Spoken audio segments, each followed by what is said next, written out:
Hello everyone, and welcome to ARCS A² competition, and we are here at the Miles the Monster 200 here for the ARCS Midwest Barbecue A² Cup Series as we take you right in the middle of Smagdag, middle of qualifying here as we're riding the 31 of Zach Millett here as he completed his second lap, I believe that was. It was a second lap, and that will put him P4 and that pretty 31 machine. Obviously, let's do some introductions real fast, get those out of the way. If you're first time here, I am Kevin Young, always in the booth here for A² competition, and I'm glad to be taking around these Dover track for the JTT, just the top pole qualifying. So anyway, qualifying is got 4 minutes and some change left to go on the clock. We'll have a lot of news to go over. We see Proudfoot complete a second lap there, right there in the Twisted O Metal Machine, finished his second lap. And looking to see who else has not done a time yet. We got a few drivers. Donald Ray, he's about to complete his first lap here. So we'll see what he can do. Going to go P14 in that number 5 Hendrick Cars machine. A little Larson inspired here. It's going to have to be to 22.76 and bump off Daniel Michel if he wants to have a chance here at pole position. Looking good right now at the moment. Not trending in the best direction, but the second lap seemed to be the faster for the drivers. We'll see what Donald Ray does across the line the second time. And it'll prove him up to the top 10. So 10th position for the number 5 car. We'll look at the last few cars here. Ross Baxter is going to complete his first lap. He'll be one of the last drivers here. Put a time down along with Alfred George. Alfred George just finished his second lap, and that's going to put him at a position staying P29. So actually, went up P17 there. So Ross Baxter, last car here to put a time. It's either going to be Baxter or Michelle on pole position. Can the West Virginia car do it? Cross the line. And it's going to be good enough for P5 in the number 60 machine, but not pole position. Will slide in right between Zach Millett and Pacey Wygant. Ross Baxter will.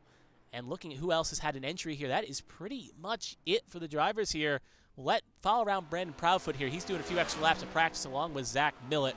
So we'll kind of just watch, we'll watch Proudfoot here. Actually, no, we'll watch last week's race winner, Zach Millett. And while we got this little time here left, we'll actually go on board with the driver in question, let him take a lap around Dover here. So if you are new, not knowing 100% what Dover is, the concrete jungle, tears up tires, we'll let Zach Millett here take us for a quick flyer around Dover while we got time left here in qualifying.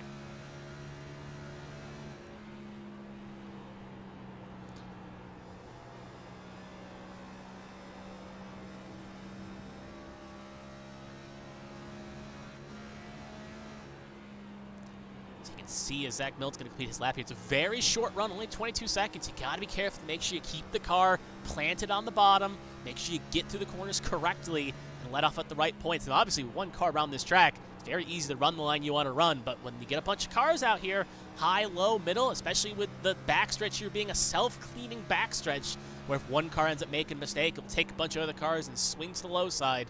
This track can be very punishing if you end up making mistakes. So be careful. You see drivers out of 4 and 2 maybe end up losing the back end.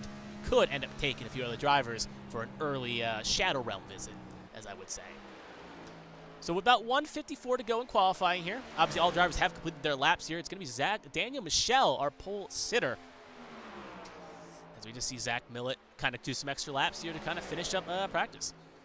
By the way, for those tuning in as well, audio seems to be good here. I just want to make sure again, as we had some problems last week, if there are any issues, please let us know in the chat, or let me know. I'm the only one operating this booth here. But if we do have any mistakes, just let me know and we can get those fixed. But as I did the pre-race tests, everything seemed to be good.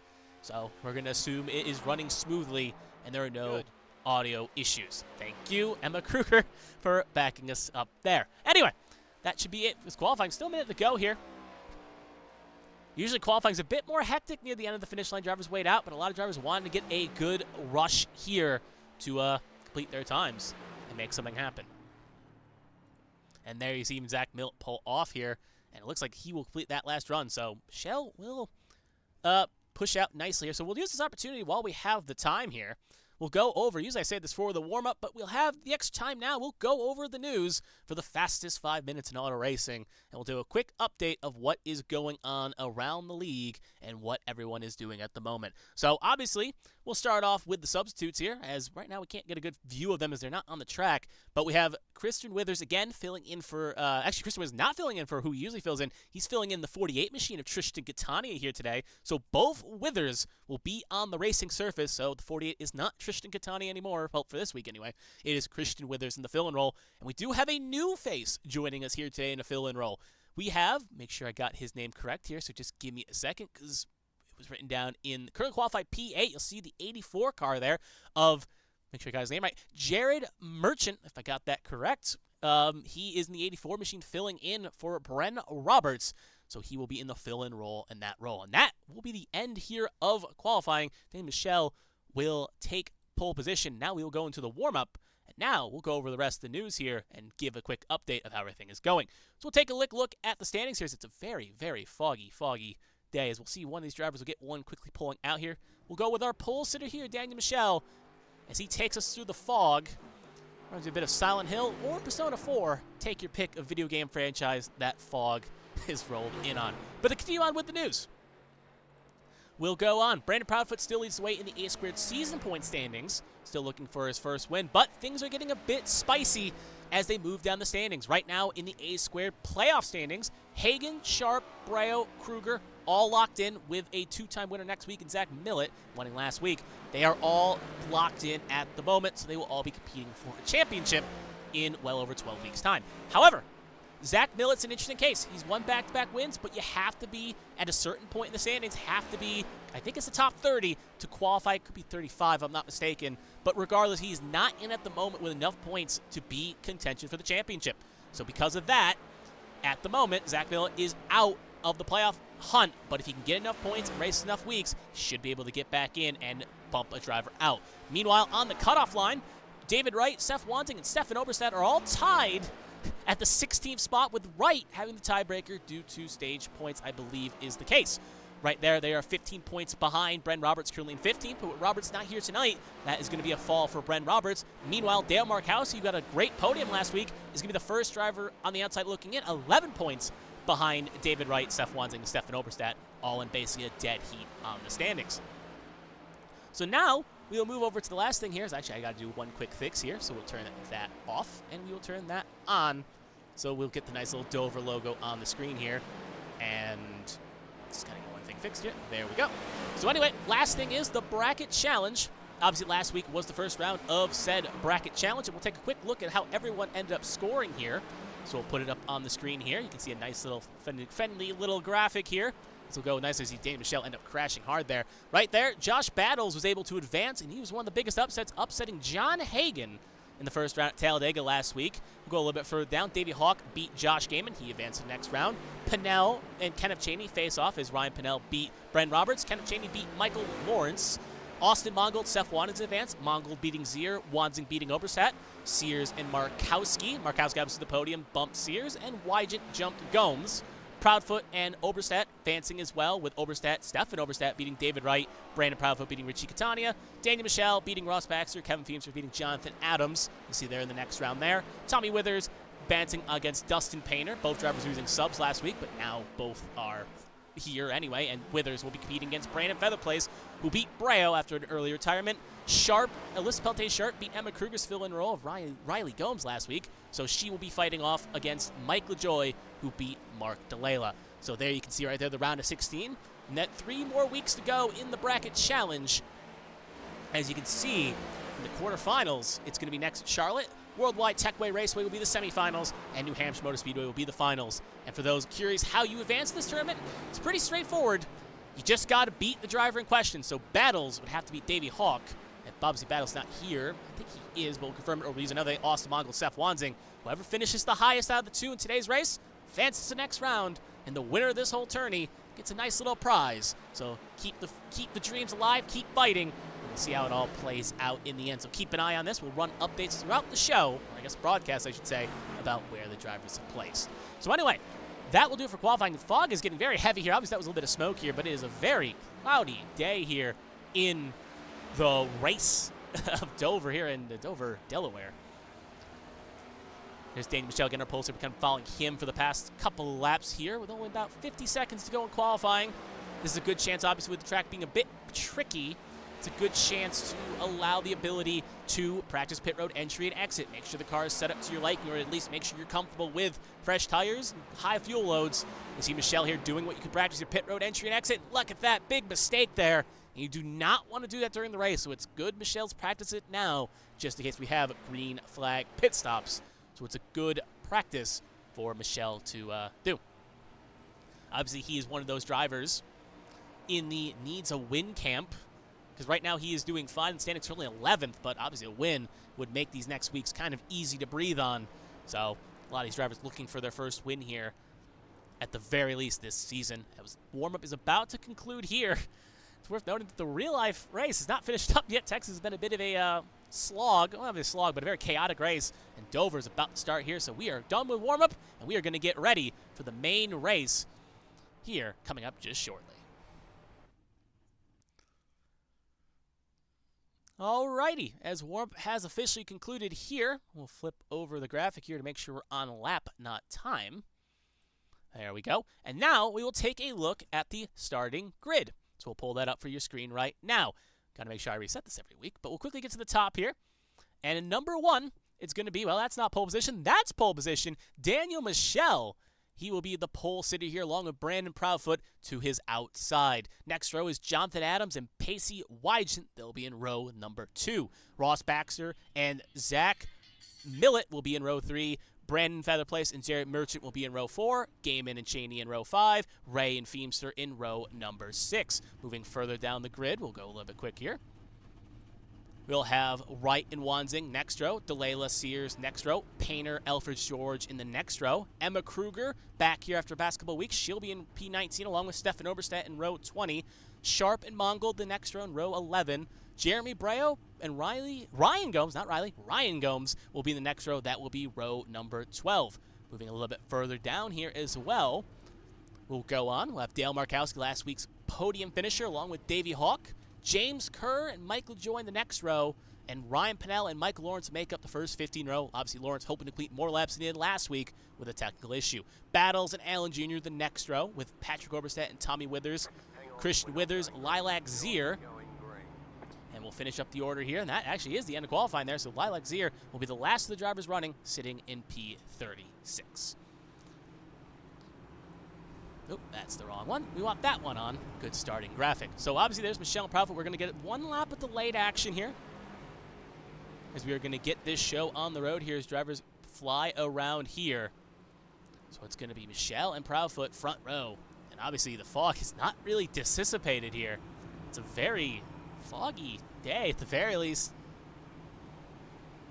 And it really is. Like, it reminds me, obviously, this is something a bit of an A-square throwback. Reminded me of the last Fontana race A-square did last season. Opened the round number 2. Very, very foggy conditions here, to say the least. So obviously we're going to get one more lap of pacing here. See if we can get some good shots here. We'll go from a nice little wide shot. We'll show some of the angles we have here. Here they come down the front stretch and the back stretch. That will be one of our camera angles. Here's another camera angle that will take us from here.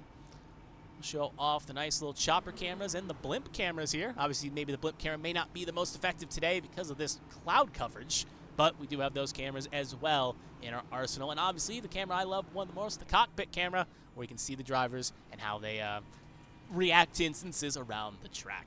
So we'll go nice back to TV1. We'll have a good show here. So Daniel Michel, it's been in a lot of contentions to win here this season. Going to be on the front row along with Proudfoot. Two of the bridesmaids, not the brides. And the thing is, I said that about Proudfoot. Proudfoot won the Clash, but he hasn't won a points-paying race. So both drivers looking to get their first points-paying finish win here today. But obviously, look at that top 6, 5. All drivers have not yet won this season. Could easily shake it up if they get a win. Even the top 10, the only winner is Zach Millett, who's right now not even in the playoff standings with his current points position. So Michelle is going to lead us to green here.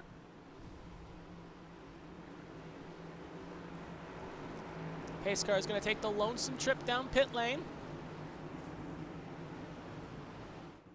And as they come off the last corner here, green flag is out, and the Miles the Monster 200 is underway here at Dover.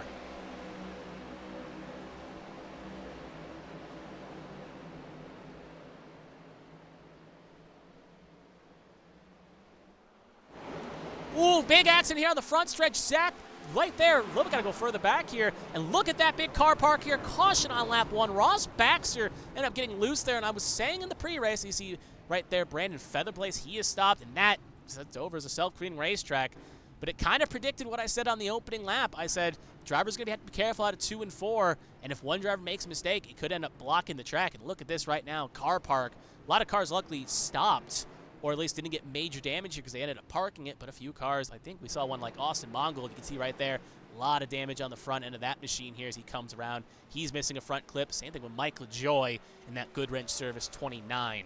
So we'll have to take a look here exactly to see what happened here. Obviously, we saw a little bit in the far shot, and we're going to kind of find the best car here to go. So we're going to take a quick look here. Ross Baxter, we'll take a look at his perspective here. Obviously, we're going to go a little wide here because you can see this is pretty much up at the front. It starts off weird. So we'll go here at the start. We're going to play it at normal speed. And you're going to see right here, probably it's the wall, but that's not the incident that causes this pack up. That's going to go back to Ross Baxter. We're actually just going to head back here again, and we're going to play it at 4th speed. And you're just going to keep an eye on that 60 West Virginia yellow, white, and blue machine right here. He gets a little low. He clips the apron, gets the car upset, sends him up the racing surface. He gets a little tap by the 34 in the rear bumper. We'll get a little closer here. And at this point, he ends up losing it on the inside. And you see right there, Featherplace gets in the wall there with another car on his high side. Hard to tell who that is. I think that's Brent Roberts' fill-in driver.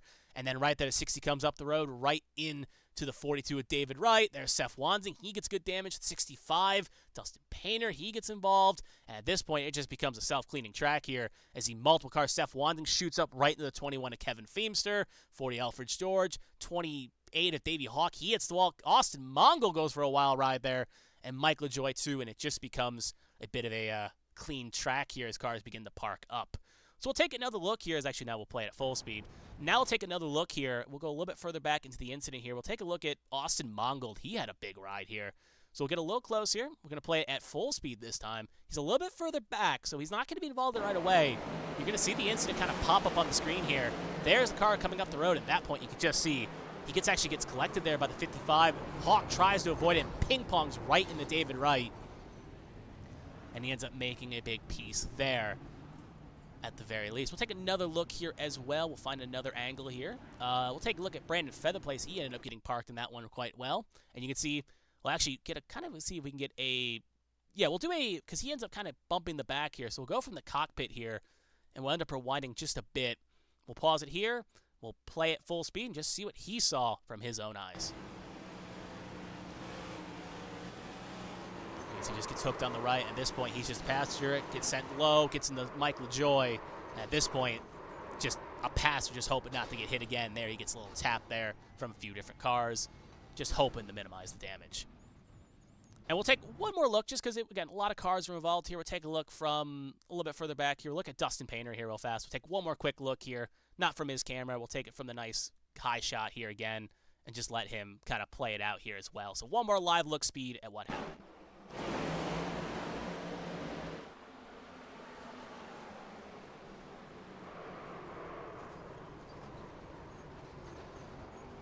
And that's how a quick crash at Dover can happen. So back to live action. Obviously at lap number 4 here. Car's actually electing to pit here. Obviously still go down the pace car here. Should maybe get the one to go this time by. Most of the field electing to pit here. Donald Ray on down. So 13th on down, all electing to pit here. Some drivers obviously electing to burn their fast pairs. Other drivers just taking the long time here because you've got drivers have one fast pair, but you don't want to use it on lap 4 if you can help it. So 13th all the way down the 33rd, all pitted. David Wright now also leaving his pit box as well. So no retirements from that incident as we do got the one to go here. Only 2 cars not taking, actually both taking here, this Lilac Sear and Christian Withers. Both, I think, one down if I'm not mistaken. I'll wait to make sure that is confirmed here in a second. As well as, yep, they're letting cars go. They are both one down from the incident in question. Both did not, Zier did not get involved in the incident. Looks like a late start for her, and Withers did get involved in the incident and ended up getting trapped one down. So they'll be fighting for the lucky dog. We'll take a look here, quickly run over the starting order here. Michelle and Proudfoot will lead us to green here, along with Adams and Wygent in row 2, Gaiman and Millett in row 3, Feemster and Overstat row 4, and Cheney and Sharp in row 5. That will be the first 5 rows here.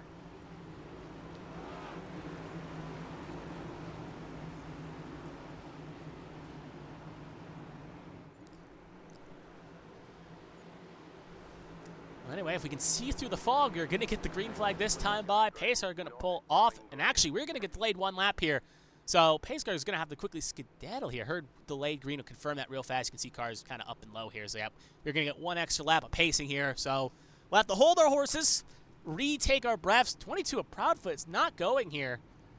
Cars are actually having to hold the low side here, so we may get delayed another lap here. Trying to see. I think he's trying to wait for the Pace Car here because the Pace Car obviously has to wait up here. So, yeah, just waiting for the Pace Car. His car is still fully under his power. He's just waiting for the Pace Car to catch back up here and take him back around. So we may get delayed 1 more lap if they can quickly get cycled up here. Don't think we should. Yep, and you'll see the Pace Car come back out, and we'll go green again. Next time by, presumably, unless we get 1 extra lap. Check the Pace Car when it comes up here. We'll take 1 quick look here as well. Obviously, forgot to tell the stages since there was a quick accident there. Didn't get to reveal what the stages were. Stages are lap 40 and lap 100 to do our lap race, so that will be a nice clean 1/4 of the way to halfway, and then 40% of the way to halfway, and then 50% of the race done is stage 2. So they'll have a 40-lap stint, a 60-lap stint, 40 laps to end of lap 40, then they'll go from 40 to 100, which is 60 laps, and then 100 to finish, which will be 100 laps. So stages get naturally longer as the race progresses. So anyway, Pace Car back up here. We should get the green this time by again. Obviously waiting for a few cars to get caught up and get back in order.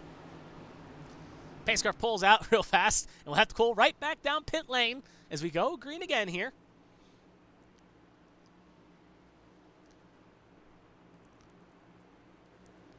Green flag is out, and away we go again. Good launch there by Proudfoot. Outline line does not really get going. That's going to allow the double zero there. Pacey Wygent to pull up here for second. As now see the battle on, so the 25 did not get going here. He's playing a bit of a long game here. Cleaner run there, making sure the wide shot, no one had a mistake there at the very least. Everyone is relatively still pointing the right direction. Battle for third, though. Paging on here is Michelle and Adams fighting hard here for position. Look at that, there's Zach Millett as well. Adams not going the right way. Or go nice wide shot here. Can't really see much, but you can see cars fighting at least a little bit here. As you can see, cars kind of just jostling for position, trying to make things happen here and fight for position. A little bit further back, we'll cut. There's Donald Ray. He's in a battle with Patrick Oberstadt here. That's the battle for the top 10. There's Seth Wanting was involved in the incident. Got to be a little bit cautious here. Doesn't want to end up tearing up that 9 Miller Lite machine, especially with being on the tie of the playoff cut line. You don't want to end up making a mistake here, end up crashing the car. Make a mistake here. You see drivers getting very antsy, very racy. And remember, some of these drivers are also in the bracket challenge. So you got to be careful here, because if you end up crashing out early, you throw away any chance of winning the bracket challenge. As Withers is in the back there making a move. Wanzing will end up making a spot here as they race here hard 2 by 2 by 2. As the top 10 is pretty much single file. So keeping an eye on this little further back action here, just inside the top 15. And look at that 3 wide. Doesn't usually end out well. Emma Kruger, Michael Joy, Patrick Stefan Oberstadt will get clear there. And now the 0-4 Emma Kruger, first week back here in that Monster Energy machine. We'll keep the line. Look at that contact by Tommy Withers. He hits the outside wall. Luckily does not end up spinning it, though. And he'll now be under pressure from Michael Joy as he'll try to get around in that good wrench blue machine. Oh, car spins. That's Emma Kruger. And it could be a repeat of what we saw again. Tom Sears in fault. Davey Hawk. Cars on the brakes. Mark DeLayla. Ryan Gomes piles in. Look at that. Michael Cheeseburger Lawrence. He throws in. David Wright gets into the 45. Ryan Pinnell ends up piling in as well. And now a few cars will get stopped up here. As you'll see right there, the 28 will get going here. Emma Kruger, will see what she looks like. Yeah, wheel is bent on that 04 machine.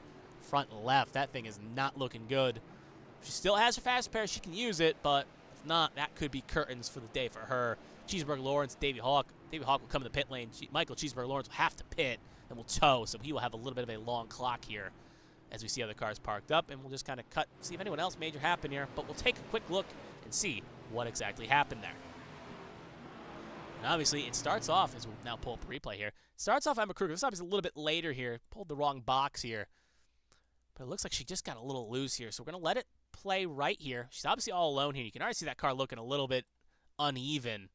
So we'll play it right here. We'll get a nice close shot here. We'll play it at 4th speed. You can see right there, Emma Kruger holding the bottom here. Looking good at the moment. That car starts to kick just a bit. We'll play it full speed for a second here, and then we'll pause again. You can already see that car looking a little bit to the left. She tries to correct it. She kicks it out right, and she hits the wall hard. Then nowhere to go for Tommy Withers.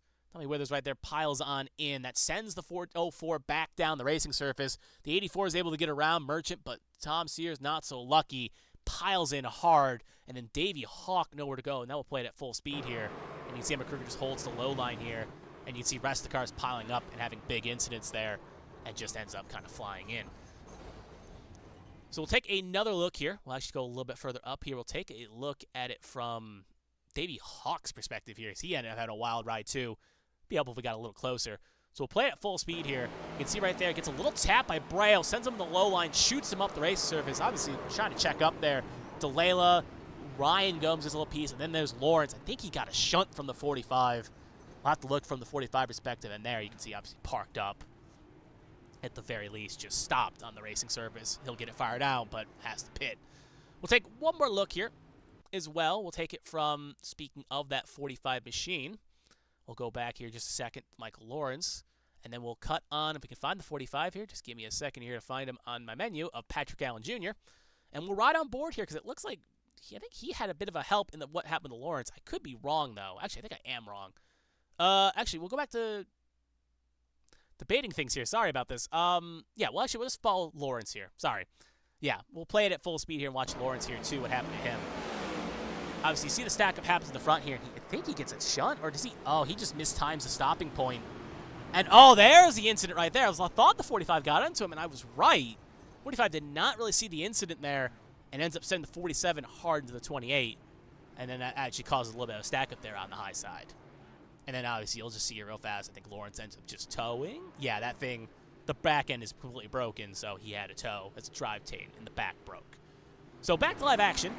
Obviously, cars obviously still coming out of the pit lane here, making out time for time. There's our top two right now. Proudfoot and Wygent, they are 1-2. Very chaotic opening lap here at Dover. These drivers have been kind of having some trouble here navigating the fog and the conditions. This track is very tricky if you don't know what you're doing. There's Patrick Allen Jr. going to skip the pit lane while going a lap down here. Currently at the moment, just going to do a quick check here of who is where. David Wright, Ryan Pennell, Patrick Allen Jr. all still running, and they'll all be on the lead lap. Christian Withers, Lilac Sear, Emma Kruger, both one down. Davey Hawk, I think, is also one down along with Cheeseburger Lawrence.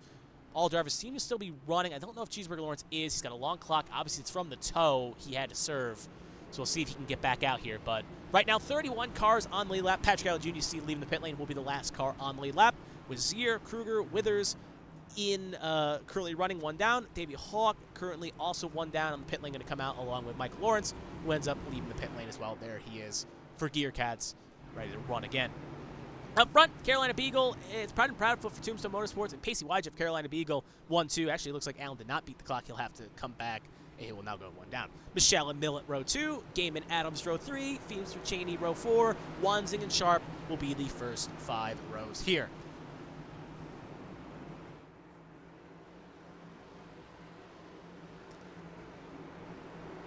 So as pace car takes the lonesome trip down the pit lane, it's going to be on Proudfoot's control. Green flag is out, and away we go. And another poor launch by the outside line there. Stacks up nicely. You can see the effect there between Millet and Wygent, and that's going to allow good launch there on the inside line by the 25 Michelle. So I have to keep an eye on that. Outside line, not really where we want to go, as Wygent was slotted for 4th here. Look at that a little bit further back. Seth Wanzi looking for a way to get around some things there. Saw him flash on. But Proudfoot still leads the way. It's battle for position. Kenneth Cheney looking to make a move on Zach Milton, not going to get the job done. Definitely a single file here. Find action. We'll actually go just a little bit further back. Donald Ray, Seth Wanzing, and Kevin Feemster here fighting hard. Kevin Feemster going to get battle here. Seth Wanzing.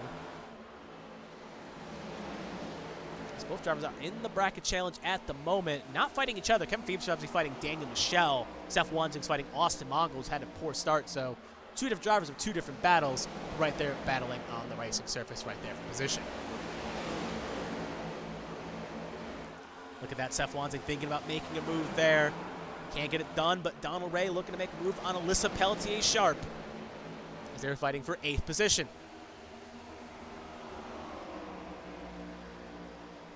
Again, top 7, all single file here, so closest thing we have on track. A little bit further back, you'll see another battle shaping up as well.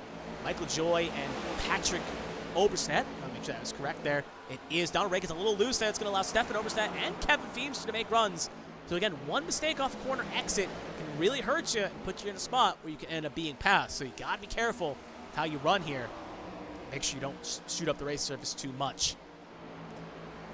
Wanzing now making a move on Sharp here. Battle for 8th, I should say. Wanzing will clear up right in front of Sharp. We'll see if Sharp can answer it back. She cannot. And she'll hold stop. But right now, we're going to cut back up to the lead here because the race is getting a little bit close for the lead here as Michelle has reeled in that 22. But look at that front fender there on the 25. Looks like it's got at least a little bit of damage there. I don't know if that is just the car or at least the ski, but it looks like it's got a little crack there on that left side. Obviously, my eyes could be failing me here, but I think it may be. It may just be the ski, but it looks a little damaged. But it's not affecting that speed if it is damaged, as that Camry is looking strong. As the field gets kind of bunched up here, Jonathan Adams able to reel in too. We could see a battle for the lead here commence. As Michelle is getting a good run here. He's running faster times, but again, it's easy to catch someone. It's another thing to pass him. And right now, Michelle is reeling in that 22, but right now maybe not looking to make a pass.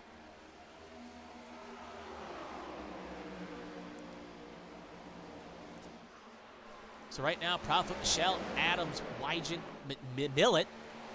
Millet top 5. Look at that. He's up the chuff, and he's going to give the 22 a little bump there. Could see a pass here that's going to allow Pacey Wygant a chance to maybe pass Jonathan Adams. So Michelle sees the speed. He knows he can get around this 22. But 22 maybe playing a bit of save the tires here. Doesn't need to force the issue. So we'll see here. Michelle's definitely got that pace advantage right now over that 22. And it's causing a bit of a stack up here. Not careful. They stay stacked for too long. Could allow that second pack of Cheney, Gaiman, Wanzing, and Sharp to catch up here. Yeah, and stage ends on lap 40, so we're halfway done with the first stage here. Again, laps will tick off quick, about 3 laps a minute. So gotta be careful here, not end up making mistakes and wrecking cars.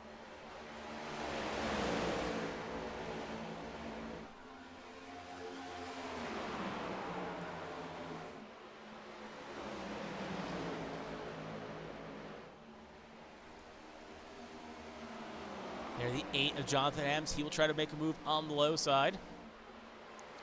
Daniel Michelle now got some breathing room away from the car in question. We'll go nice wide shot there, and Jonathan Adams ends up getting just a bit loose here. He'll have to slot back in the third.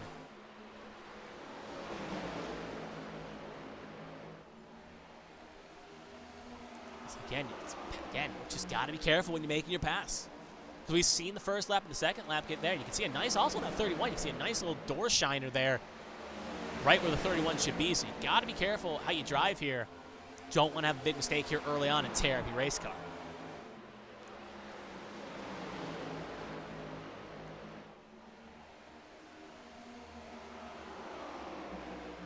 As we'll stay with this battle, I'm keeping an eye on some other battles on the track here. But right now, Adams is still within striking distance, and now it looks like Wygant, next driver up, thinks about making a move there with Adams going just a bit wide. Can't get the job done. Now Millet going to try to make a move on Wygant here for 4th. Millet looking to clear here. Back-to-back winner. I know a few people in the ABN community at the very least, not the A-Square, the ABN community, feel like Millet could be a very strong force if he can make the playoffs. So we'll have to see here as well how he's doing right now. Battling the 0-0, almost they end up touching there. They keep it clean. Also, you saw in the foreground shot there, Adams fighting Michelle. Adams could not get clear of Michelle, so both drivers keeping it cleanish. Yeah, clean but fair, I guess you can say. Well, maybe not as clean, but definitely fair as they're good. You can see Davey Hawk pitting there. And now Adams looking to make a move on Daniel Michelle. As we're about 10 to go in the stage here. Actually, 11 to go, about 10 to go next time by. Proudfoot still leads the way. Now Adams looking to get passed by Wygant here.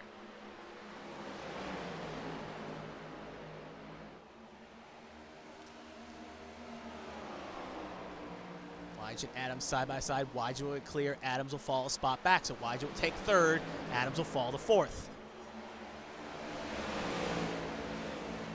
And now looks like Wygant looking to make another spot here. Can't get around that 25 machine. Slot in the 3rd. Well, we'll stay in 3rd, I should say. Yeah. Guess slot in, stay. Both the same. These cars hold on nose to tail here. Now Wydget's looking to make a move here. Switch up cameras. So we've been on this camera for a little bit. We got a nice tight shot here. You can see Wydget looking to try to get around Michelle. Again, Proudfoot is checked out. He's about 8/10 clear of this battle we're watching. And right there, a little bit of a slide check up here. We'll slide back to the wide shot here. And right there, again, Wydget kind of hammering on the door here, but can't get the job done. And it's allowed Cheney and Game to slowly reel in this pack here. 2x2x2 here as Wydget and Michelle side by side, Millet and Adams side by side. One lane will have to proceed here. If they're not careful, oh, Wydget gets touched there. He'll hit the inside wall hard. They'll keep it fired, keep it pointing the right direction, but he'll end up losing some time here. Again, they were teetering on the line, and it ends up giving Wydget a big shiner. Back to the battle we were watching here. It's put Michelle down to 4th, put Adams up to 2nd, and put Michelle to 3rd, and now that's allowed Cheney and Gaiman. Gaiman definitely need a good run here tonight. And right there on the knocking phase of position, as you can see there, Cheney looking to make a move on Michelle. And we'll get it done. The question is if there's any damage on that 25, as he ended up door slamming the 0-0. Right now, though, at the very least, looks okay enough. Cheney, you can put a post-it note between the two of them. Gaiman looking for a line to try to get around here. Whatever lane he thinks is the quickest, he'll try to clear. Cheney not clear yet of the 25. Now we'll get clear. Gaiman looking to settle suit here and try to get clear as well of that 25. This battle rages on as we're coming close to stages. Gaiman will get clear. Michelle just trying to hang on the stage. We'll cut to the last car currently in at the moment on the points. That's Mike LaJoy here currently in 10th. Chasing down Pacey Wydget. Obviously that 0-0 not feeling the greatest right now after slamming that wall hard. Just trying to make it out. We'll actually have a caution here. See who it is for. It's a little bit further back. Not seeing a name pop in my box. I think it may have been Zier. No. Trying to figure out who it was. Not seeing anyone majorly stopped. It's going to be a saving grace for a few of those cars. I think that should also end the stage here. We'll see if we can find out what it was. We'll go back to the yellow flag here. Obviously, we're just going to kind of cut around the field here and see. Oh, that explains what it was. There's David Wright. So he had a bit of an incident here. We'll play it out. We'll actually rewind here a bit. Oh, looks like he and Alfred George came to contact. We'll play it live. We'll slow it down and play it at 4th speed real fast. Just to see what happened. Right. Oh, right. And actually, we'll rewind here just a second here, too. Oop. Yeah, we'll rewind here. Got to hit the buttons here. This will also end the stage here, by the way, so the stage is officially over. We'll take it quickly from the chopper camera here. A little hard to see, but I just want to see it from this perspective. And then we'll go back to that camera there. And you can see right there, Wright kind of comes in just a bit. And Alfred George fighting over the same piece of tarmac. Then you can see sliding up the racing surface. Now played at full speed. Has it saved. Kind of saved it again. Ryan Pinnell happens to be there. Shoots right hard into the outside wall. Tears off the front clip. And again, that's pretty much a single incident. I'll confirm nothing happened up the road here. You can see Ryan Pinnell, everyone else is okay. So that will be the incident of caution. And that is why we're under caution for the first time here. And you'll see everyone in the pit lane here. See who wins the race off pit lane. Obviously, tires are important. We'll see if anyone plays a different strategy. It's going to be Proudfoot leading the way as he will lead the spot. Emma Kruger going to roll the dice and stay out. As you can see, there's Jonathan Adams. He came off 2nd. Proudfoot, Millet, Cheney, Gaiman, Michelle, Sharp, your top 10. But Emma Kruger rolling the dice is going to elect to stay out to get some track position here. And you can all see Patrick Allen Jr. That's not Patrick Allen Jr. Dustin Painter, Michael Cheeseburger Lawrence, and Christian Withers on the pit lane. So I think he got the lucky dog. But Zier, Lawrence, and Painter all going to take the wave round here to try to get a spot back here. So they are going to take the long game here, try to hope for a quick caution to get back on sequence. Now Emma Kruger is actually going to pit here. So it looks like she may have just voided the catastrophe of pit lane. She'll now come in now, and we'll hand over the lead back to Brandon Proudfoot. So every car on the lead lap electing to pit here.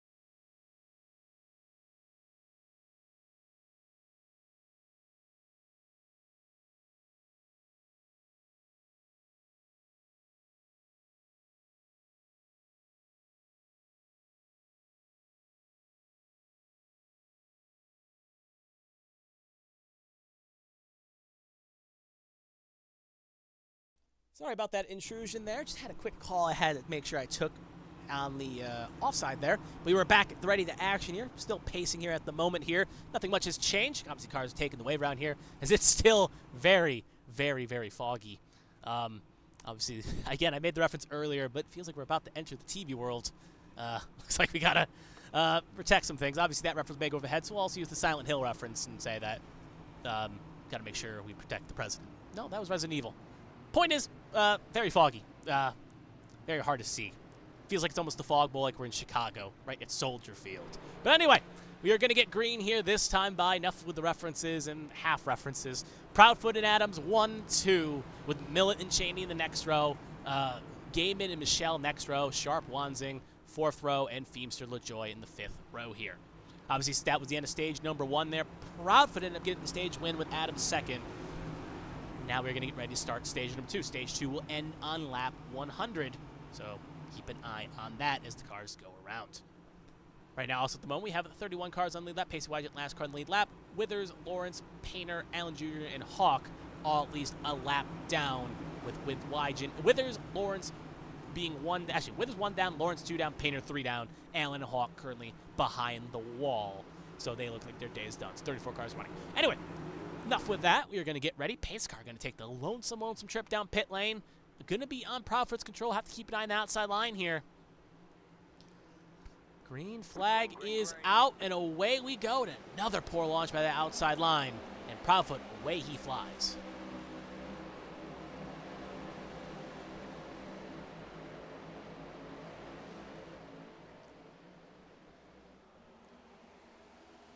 Ooh, look at that contact on the wall there. Looks like Seth Wanzing, he ended up kind of mowing that wall down there. Doesn't hurt him too much, keeps the car pointing in the right direction, but definitely big lick for that number 9 machine. Don't want to do that too many times, or else you may end up damaging the driveline or the steering. So, luckily he hit it flush though. We stayed green because he didn't spin or anything. See, drivers getting a bit racy here. This is where it's interesting. You got some drivers like Pacey Wygent, knows he's got a fast 00, but is now in the back because of the damage he sustained. And then you got cars like Michelle here, who has a top 2 car, but right now currently sitting in 6 because, again, the damage he sustained during the first stage.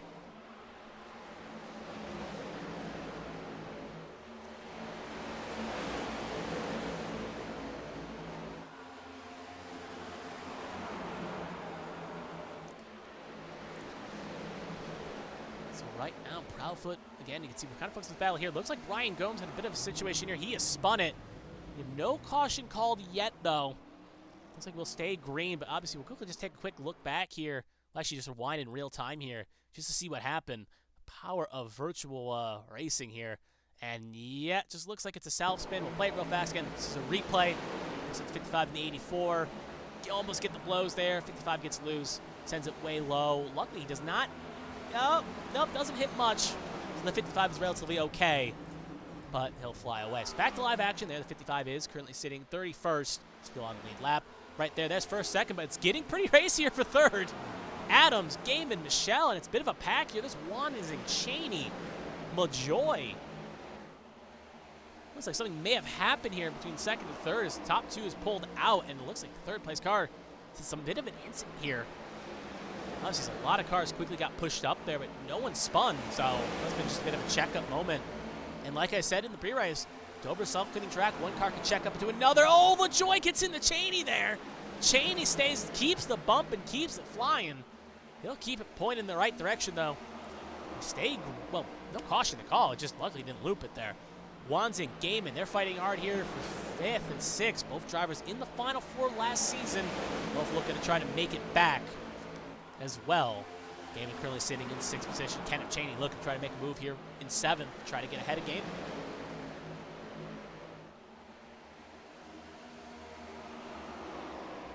And as the battle rages on as well, we can see drivers fighting for position. We'll kind of look around here. It's pretty much we'll go a little bit further back. There's Jeremy Braille currently sitting 10th position. The Spiel Racing Design machine here.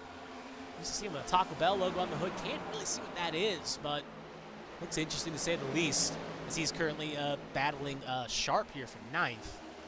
See if anything else is kind of close here. Oh, right there, you can see safety right, Mike LaJoy. Looking to make a move on Kenneth Cheney. They end up getting the touch here, and that's going to cause Sharp and Bet the connect, and everyone saves it. So, and the caution will be called anyway, though. Make sure no one else had a piece. We're just going to cut through some angles here. Looks like a quick call there to make sure nothing else happened, but everyone looks like they had it saved. I'm not seeing anyone with damage or stopped. Just kind of cut through some angles here. Yep, looked like a simple incident there, but luckily, so a bunch of cars involved. Good by race control there to make sure it didn't end up being a bad incident there. But luckily, everyone got saved. So we'll take a quick look there. Obviously, we got a good perspective there. But we'll take a look here at what happened with Mike LaJoy. And you can see right there, there's the tail end of it. Caution quickly gets called because obviously race control Matthew Kent did not want that to get worse. But luckily, it ended up not. So we'll play it. We'll actually pause here. We'll go into a nice little chopper camera here. And we'll play it at a 4 of speed. And we saw an incident earlier where LaJoy kind of just tapped Cheney going into a corner here. Cheney, obviously LaJoy is there. Cheney kind of puts the pinch on. And yeah, LaJoy had a fender there. Cheney gets a little sideways here. LaJoy ends up kind of drifting up the roast because of that. It's Cheney again. There you can see Sharp and Breo pilot coming in here. Breo gets in the back of Sharp. At that point, both cars get a little loose themselves. But luckily, again, no car ends up piling in. There you can see cars making evasive action there. They get it straightened out. There's Tom Sears. We'll watch from him, too. You can see he gets around here. And the caution is called. Luckily, no one's up making a mistake here. Everyone saves it. So hat tip to all the drivers involved in that. Make sure you didn't end up looping it. And luckily, we keep it.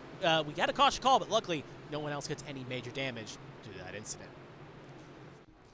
So a helpless incident there, but luckily no cars will join the Shadow Realm. We stay now under caution for the 4th time tonight. 3 for racing incidences, 1 for the stage that ended on 40. Proudfoot still leads the way with Millet, 2nd place. This is obviously a good little breather for Adams, Michelle, and Wanzi and the rest of the pack, as they were about 2 seconds back of Proudfoot. Now that will let them get reorganized. But there's that concern we've seen on restarts that outside line does not get going. And it's to a point, it's actually pretty bad to a point where the inside car, so we'll use this possible restart in the future as an example. Proudfoot probably will be on the low side, Milt will be on the high side, Adams will be on the low side. We've seen from the restart timing that it allows the ability of the car on the inside, like Adams, to get a good chance to clear the first car on the outside line. So, unlike last year where there was a choose in effect, a lot of cars would probably take that high side. Obviously now, with no choose in this league, the choose is now gone. Drivers have to go inside, outside, inside, outside. I think the only choose is the leader can pick high lane or low lane. But other than that, it's just a situation where you gotta, it seems to be maybe, obviously you want to be the lead car on a late restart, but it may be better to be the car in 3rd than it is to be 2nd. But we'll see how that plays out with a new car up there with Millet. Because Michelle, Wygant, Adams all had poor restarts from that high lane. Even Proudfoot, too. This will also be a nice little help out, too, for the cars that end up staying out to get a lap back. The likes of Lilac Zier, for instance. She ended up staying out, getting a lap back. Now she elected to come in on lap 50, and now she's back on the lead lap and on sequence with a lot of the other field. Cars that came down that time include Kenneth Cheney, obviously with that little tap here. Make sure to get some fresh tires on that thing. Along with David Wright, James Kerr, Josh Battles, Mark DeLayla, Pacey Wygant electing to come back in already in the back there. Ryan Pinnell, Stefan Opsat, and Christian Withers will get his lap back due to the lucky dog. Actually, don't think he was a lap down. Along with Alfred George, Ryan Goes, Tommy Withers all coming in here. And now Michael Lawrence will actually get his lap back, I believe. He should be one of the cars getting back. I think it may have been Withers who was a 1 down. Regardless, right now we still have 32 cars on the lead lap. Lawrence will be 2 down. Painter will be 3 down, and Allen Jr. and Hawk are behind the wall. So we have 34 cars still running. Field gets bunched up here. Proudfoot, Millet, row 1. Adams, Michelle, row 2. Wanzen, Gaiman, row 3. LaJoy, Breo, row 4. Lily Pelletier, Sharp, and Kevin Feemster will be the first 5 rows.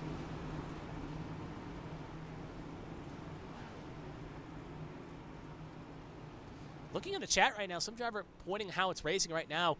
It's not good visibility conditions right now at the moment. Can't see anything due to this fog, so we're obviously having a bit of trouble in some of our wide shots. And looking in the chat right now, so you raced it, bad fog out there, so driver's perspective on the track saying it's not the best conditions to drive in. So it's going to be a bit of a race of nutrition here. I hope you can get the visibility. So pace car going to pull on in again, and just to kind of, again, show you the fog effect here from the wide shot. Yeah, our wide camera's not really having the best angles here. This is a very foggy day in Dover. Pace car going to pull on off. Green flag is out, and away we go. Millet gets a good restart on that high line there. Adams got a bit napping, so looking to try to break the curse to the outside line. Millet will slot in second. Adams will keep third as cars begin to fan in and out of position. Oh, look at that. The 9 of Seth Wansing. He gets shot to the inside wall. He's going to come back up the race surface, avoid major catastrophe there. Does not hit anyone. Still really wheeling with an ailing car here. Can't get a focus on him. There he is. Yeah, that car is definitely tore up bad from that hit he took. Now just trying to hang on the wall here to avoid end up piling into someone or getting taken out here. We saw from the high shot there. And we'll see if we can pull exactly what happened here, if I can find him in the box here. Yeah, he looks like he's probably going to have to come in this time by. Just looking for a way down. We'll see here if he is coming in. He is toughing it out, so it looks like that car is not majorly damaged, but look at that thing. Yeah, that thing is fighting tooth and nail. I think he's definitely going to have to pit here as he is struggling for instance. And just take a quick look here. Pull up a replay of what happens. Actually, we're just going to kind of fast forward here real fast. And we'll take it from perspective here. We'll play it from live action right about here. Obviously, battling game is just around inside the top 5. Does he get some help, or does he end up losing? Oh, Gaiman then touches the bit, fighting for some wheels, and look at that lick he took. Hard on the inside wall. And then you can see, obviously, he affects the car, and he ends up shooting up there. And then you can see the effects just doored the front end there. And that thing has definitely got a bent steering axle, at the very least. Back to live action, Wanting still toughing it out, but I think his goose is kind of cooked here, and he's going to have to come on in and fix it up. Take the lap down or two, but make sure he can still fight to live another day. Back to the front here. Lead is on effect here. That's not the lead change, though. That's Christian Withers going one down here in the fill-in role for Tristan Catania. Proudfoot and Milt, though, 1-2 at the moment, leaving third place and the rest in the dust here as they rage on.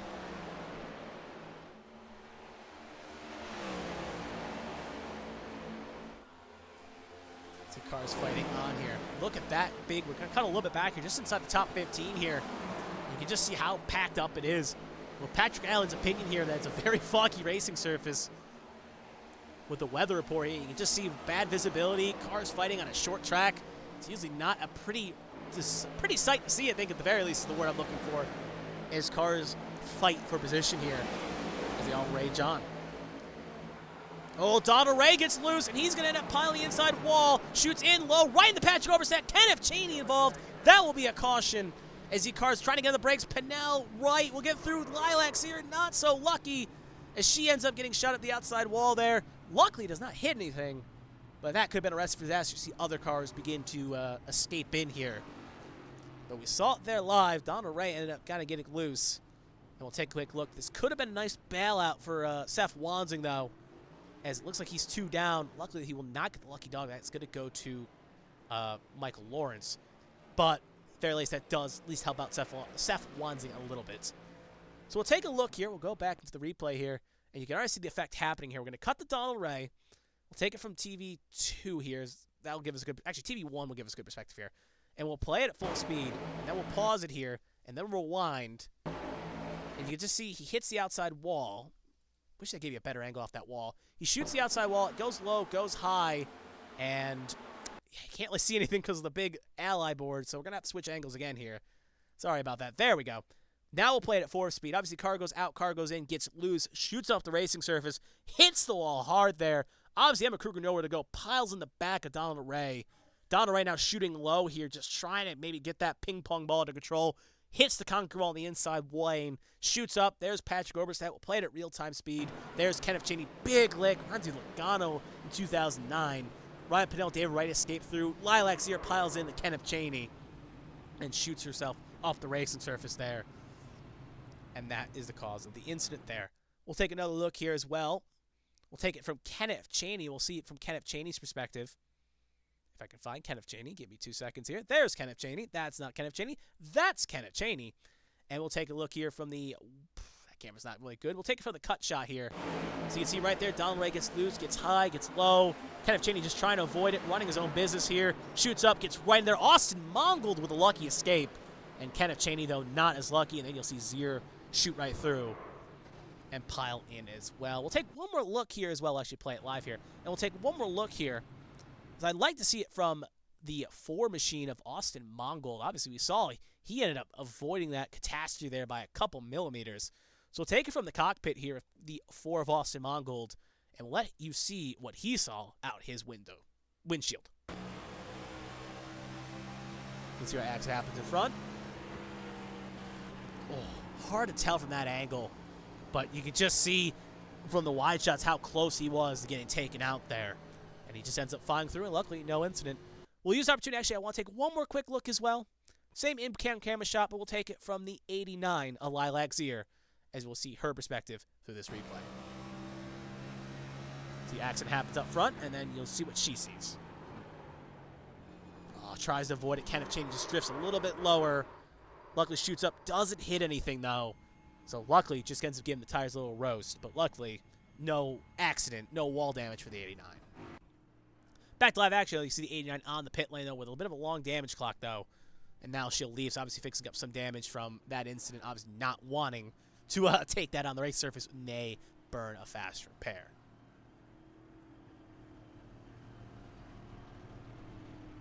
So anyway, you can see cars battling out on the surface here, fighting for positions. We should get the one to go this time by.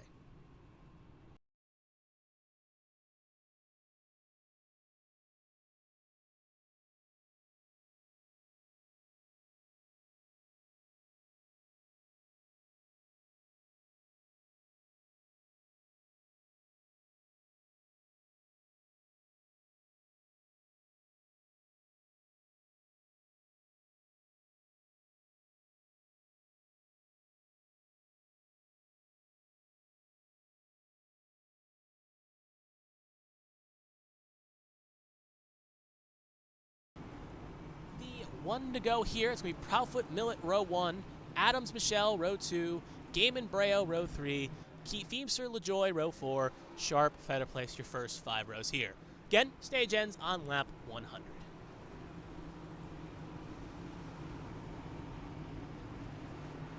So actually, it'd be helpful if I put the leader on here instead of 10th place car, Brandon Feder place. There we go.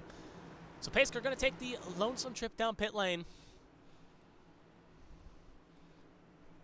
It's going to be on Proudfoot control again here. He's led most of this race. We'll see what he does here on this restart. Green, green, green. Green is out, and away we go.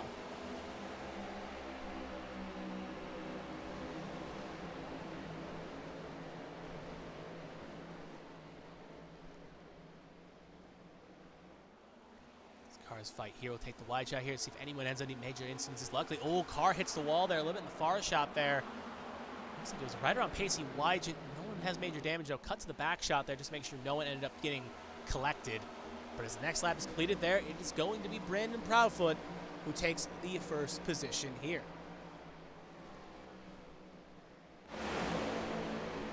Let's see, battle for second. Adams able to get clear of Millet.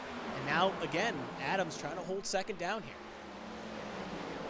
And we have a quick caution here. Looks like it's Josh Battles. Oh, yeah, you can see also the David Wright there stopped the low line. Christian Withers, he's on the brake. His front is torn. Someone's engine just let go. I think that may have been the Bucky's machine, if I'm not mistaken. Yeah, there's David Wright. Elfridge George right there. He's pretty torn up. There's Josh Battles. He's still going. Dustin Painter, he's got pretty torn up in that 65. But take a look here, see what happens here. I think Kevin Feemster may have had a piece too. But the only way to find out is looking at what happened in the replay here. And you can see they were battling pretty much back here for position. We'll take a look and see what exactly happened. And we'll actually play it at 4 speed here just to see. Actually, we'll play it live here for a second. And now we'll play it at 4 speed. Let him go for the corner here. And we'll go to a nice chopper camera while that plays out. Ooh, incident already happened a bit before there. So we're going to pause here, cut up the road just a bit. If we can find Dale Markowski, because that's Dale Markowski there. Give me a second here. You got a big field. Sometimes names blend in. Now we'll rewind just a bit here. See what happened to Markowski. Ooh, okay. We'll play it at 4 speed again. Now we're watching Dale Markowski. Kevin Feemser hits the wall here. We'll see what exactly happened to Feemser in a second. But Markowski piles in, gets lifted basically. Front clip off. Cars don't like it when they get put on 2 wheels with this heavy of a machinery. Now you can see he's trying to save it. Goes high, goes low, gets right into Mark DeLayla. Shoots DeLayla to the low side. David Wright and Battles end up getting touched together. That allows the 55 to get through the 04, 00. Then you can see they all hit the low side here. Anyone who was on that low groove kind of got screwed. Markowski shoots up the race surface. Luckily avoids Ryan Pinnell. But you can see obviously the 48 of Christian Withers. He shoots up right into Seth Wanzing. We'll cut there. You can see right there Wanzing gets into the 23 of Withers. And then you can see the 65 of Painter. Nowhere to go for him in that incident. And now we'll play it at full speed. So we'll go back here a second. We'll go to Josh Battles, and then we'll look at what happened to Kevin Feemster here. As we saw Feemster hit that wall a ton. Does he get help, or does he just lose it? Looks like he loses it, but we'll let it play here. Yeah, he just shoots out, kicks hard, snaps on him, and they collide together there. At that point, yeah, you can see Feemster luckily avoids major damage, but the rest of the field not so lucky. As you can see, they pile on in and have their own incidents of their own. And then, Feemster hits the barrels trying to get the pit lane. So even though he avoids the incident, and that was his engine letting go. So that's what caused that. We'll take one more look here as well. We're right on board with Seth Wanzing, obviously involved in an incident earlier, 2 laps down, just trying to tough it out. And we'll see what happened for the 2-time champion here, from his perspective, from his cockpit. The incident happens up the road here. Cars go low, cars go high, and thinks he has it clear, and then Withers gets to him, shoots him low, and yeah, tears the whole front end clip off of the machine. And just because one more angle too, we'll take one more quick look as well. Just want to see it from one more perspective. We'll take it from TV2 here, and we'll take it from the 48 of Christian Withers here, and we'll see it from his perspective. They were side by side there. We'll see it from the 48's perspective as well real fast. 48 just trying to go low, go high, trying to avoid the incident. Gets clipped by the 42, and obviously nowhere to go for all those 3 cars. So back to live action. 6 caution in the night. Stage again ends on lap 100. Field going to get nice and bunched up here. So we got the 1 to go. Again, Dover being a very quick track. Pace laps are not that quick, so a lot less time to look at the replays. Anyway, it's going to be, we'll do a quick head count here. Proudfoot, Adams, first row. Millett, Michelle, second row. Gaiman, Braille, row 3. Mike LaJoy, Lily, Peltier, Sharp, row 4. Sears, and Feather Place, your first 5 rows here. Looking at cars still running, we have 27 cars still running. 27 cars on the lap, I should say. We have 32 cars still running in this race. But Alfred George, first one down with, I think, Kenneth Cheney, 2 down, I want to say, along with Seth Wanzing. Kevin Feemster, we'll see if he gets back. I think he burned a faster pair here, along with Dustin Painter. But Withers, Lawrence, Allen Jr., and Hawk all have joined the Shadow Realm, and they're out of this race with 32 cars still running. Yeah, Alfred George 1 down, Cheney 2, Wanzing 3, and Painter 4. 3 laps 2. Pace car going to pull off here. We'll do that count in a minute, as it's going to be on Proudfoot's control here. Green flag is out, and away we go.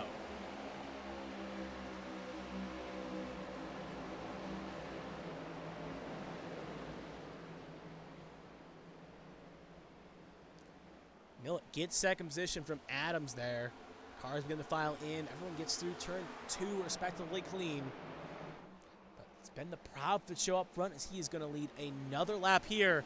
Seems one of the few cars that have had speed to challenge Proudfoot right now is Zach Millett, Daniel Michelle. If all had the speed to really challenge that 22. And if they can get the clean track, and maybe in the late stage, we'll see what they can do here. Maybe put a challenge the Proudfoot's reign of supreme here at the moment. So getting a pretty real race here, a little bit bad. We're going to cut back here just for a second. 3rd, 4th, and 5th. 3rd, 4th, and 5th. Not 5th, or 5th. That is 6th I was thinking of. That is Mike LaJoy in 6th position, doing relatively okay at the moment.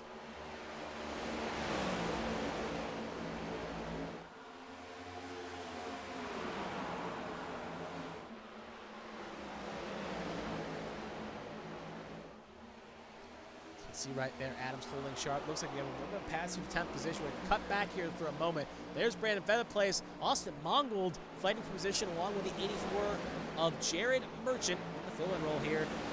As they hold position, there's Sharp. Look at that on the high side there. That's Jonathan Adams. Looks like he may have hit the wall here. He is pretty slow. As he is going to take a kind of a lick here. He was battling for that position. We cut away for a second to see if he gets it fired up, if he's got some damage. Car looks like it's still kind of woozy here. We'll follow him for a second here just to see if that Carolina Hurricanes machine can get fired up here. We saw, again, a big lick to take. Yeah, there's Del Markowski low side. He's currently going a lap down, if I'm not mistaken. As he's now also dealing with a wounded car. And yeah, Adams just looking for maybe a mojo killer. A mojo gator, I should say, to get back up to speed here. But top two right now, it's still Proudfoot and Millet.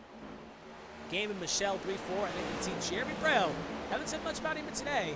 Along with Michael Joy. Michael Joy up 22 spots, now 23. And Jeremy Braille up 18 spots, respectively. So both drivers in the biggest movers category, both first and second, respectively. First and third. Tommy Withers up 19 spots pre-qualified, as he currently sits in 15th. Tom Sears, Lurkin Tom, trying to crash the party, sitting in 7th position. Obviously a very happy man with the Celtics clinching the first spot, best spot in the playoffs, if I'm not mistaken. First seed, we'll see if the Celtics do something in the playoffs in these next coming weeks. But right now, currently running in 7th position, Tom Sears is.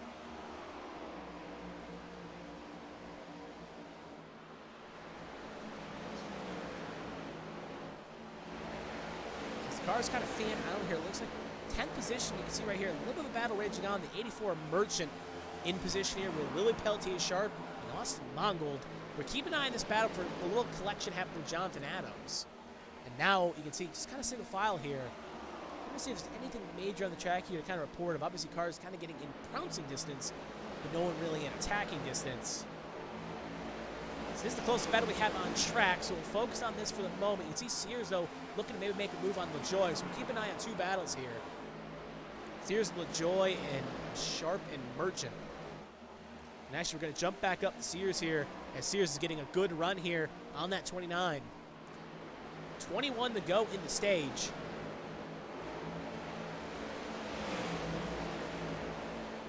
Yeah, it's still Proudfoot leading the way.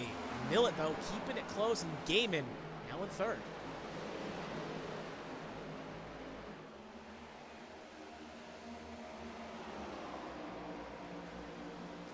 Sears on the low side here. He's had a couple runs in that Rocket Money machine. Keeping it low. Still side by side.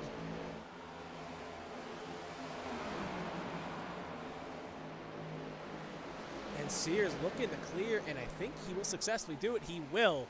So put Sears up 6th, Mike Joy down to 7th.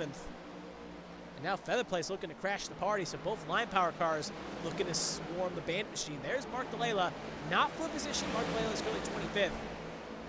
He is currently, I believe, 1 down, as he's going to get past here for a position. You see, just hanging on to the high side here, not wanting to cause any major incidences. But up front, looking at the battle scoring, you can see a battle raging on. Millen and Gaiman have caught Proudfoot here. The first challenge the Proudfoots had in well over 50-ish laps. Millet looking to crash the show here. 2 wins on the season. Looking to keep the good runs going so he can get in the top 30 and lock himself, get himself a playoff spot. Side by side, Gaiman there in third. He's had some bad luck. They wouldn't hurt if these two ended up colliding, but obviously does not want to be in a piece of this. Hanging high around Proudfoot here, picking a line here, now going to drift low, going high, going low. This is allowing Michelle also to catch up as well. Still side by side, the two are. Looks like Proudfoot going to win the stage, and now Gaiman looking to try to get clear of Millet here, as they are now side by side for second. So next driver up, can't get the pass done, I'm going to pass you. And now they're side by side for second, as Michelle is sitting there in fourth, ready to pounce if something happens.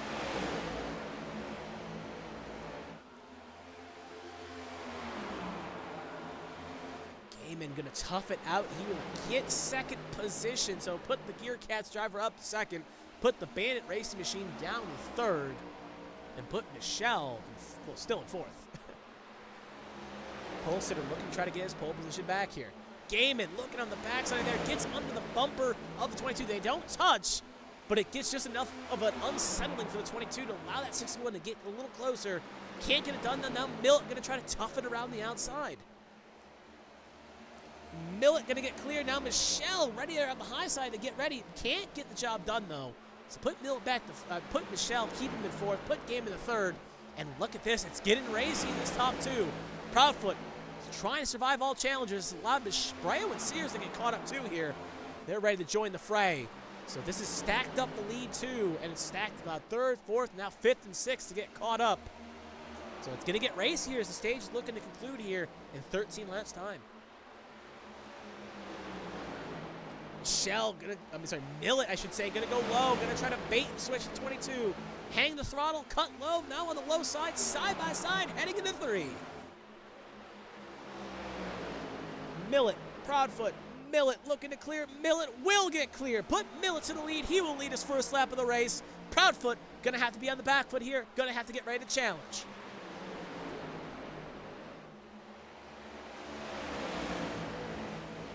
Go for the wide shot here. You can see right there. Also getting a little racy there for 5th and 7th, but we'll stay on this battle here for the top 4. Is Proudfoot looking to try to make something happen here. And we'll cut back just a second here. We got a little less race here. We're going to cut this Brandon Featherplace and Alyssa Pelletier Sharp side by side. Now Featherplace is going to get clear. So that battle was short-lived. And we'll cut back up to the top 4 here. As you can see right there, Millet cleared by 6/10. So Millet got a fast car here at the end of stage 2. Question is, did Proudfoot burn up his stuff? Proudfoot maybe playing a bit of possum? Or is Proudfoot just lost some of the speed? Maybe he hit the wall somewhere and it's caused a little bit of damage to that 22. 61 a game and trying to go low. Can't get the job done. 22 holding station. It's a bit of a sandwich there forcing. 61 going to take the lunge here on the low side of 22. Going to come up. Can't get it cleared. Side by side, both of them are. Still side by side. Gaiman looking to take second position here. Still side by side. Run should favor Gaiman here. Oh, Gaiman, they touch. Spins the 61 around. 61 trying to save it. Coming up the race surface, locking down the brakes. LaJoy gets a bump from that. Caution will be called. Luckily, LaJoy and Mongol, they saw that touch happening. Luckily, they do not get shot up into each other. Gaiman, luckily, does not get hit. So even though it's going to be a loss of spots lost there for the 61, the end result could have been a lot different. Luckily, he'll live to fight another day. So we'll take a quick look here, see what happened. We'll go back to replay. Obviously, we saw what happened from the wide shot, but we'll just see, did they end up touching or if the 61 end up getting loose? So we'll play it here. We'll go to a nice chopper camera here. Give us a nice look to see what happened. That's the cockpit. Be helpful if I learned how to read. Now we'll take it from the cockpit, and we'll watch here, and we'll put it at half speed. We'll play it at a 4th, and we'll see what happens. So you can see Gaiman side by side with the 22. Michelle there in the 25. Michelle gets a good run here. Does he give the 61 a shunt? Ooh, he does get a little tap. Shouldn't play much of a factor, though. You can see the 61 comes up into the 22's lane. They touch just a bit. 61 can't save it. Hits the outside wall. Luckily hits it kind of flush. Still trying to save it. You can see there goes Brayo and Sears. We'll play it at live speed. And you can see right there, just hoping not to get hit. Mongol's going to go low here with the 4. Mongol actually, LaJoy ends up hitting the wall there. And then he gets it fired back up. Luckily, not getting plowed into there. We'll take one more look here as well from the 21's perspective. Sorry, 29's perspective of Mike LaJoy. Kevin Feemster is not who I was thinking of there. We'll take a look here as well. We'll take it from a nice camera. There you can see the puff of smoke here. And you're just going to see what happens. They take evasive action here going low. LaJoy gets a shunt there by Mongols. They both go in the same lane. He hits that inside wall quite hard. But luckily, it doesn't pile into the 61. So that damage is minor. You can get that fixed up and should be ready to keep going. So back to live action, lap 94 of 100. Again, stage will not be concluded. We will keep going here. The stage ends on lap 100. But now this raises an interesting question. If you are a driver right now, do you maybe pit here, get slightly off sequence, and try to get maybe towards the front here? Because obviously, like Josh Gaiman, for example, here. Last pit on 37, Elias Carr's pit on 37. This could be a chance here to pit, come in, then stay out at the end of the stage, and maybe try to roll the dice and get something to happen here. A few cars electing to come in here. David Wright, one of the few here, along with Mark DeLayla. few of the other cars here with damage, including Alfred George, Kenneth Cheney, Kevin Feemster, Dale Markowski. So a lot of cars are at 1 down coming in here. Obviously, smart call by their standards as they are looking to try to get a lap back here. But the problem is, if Wright and Delaware jump them, they could possibly make sure these cars can't get the wave around here. So there's a risk in this situation with Delaware and Wright now on pit lane, both of them on the lead lap. It raises a question mark. If they get beat to the line here, it could pin some of these cars that are coming down here now to try to stay out to get the wave around. Could really mess up with their strategies here. So we'll have to keep an eye on that as the stage is ending in a few laps.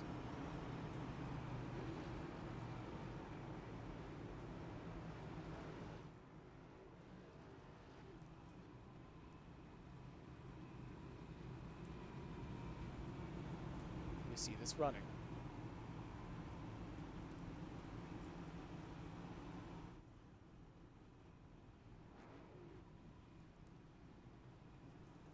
Look at some of the points here as well as we'll take a look here. Looks like Jonathan Adams, I believe that is Jonathan Adams in the chat right now.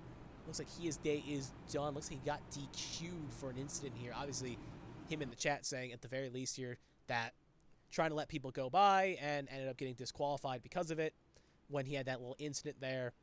But yeah, that is going to be day done for the 8 at the very least.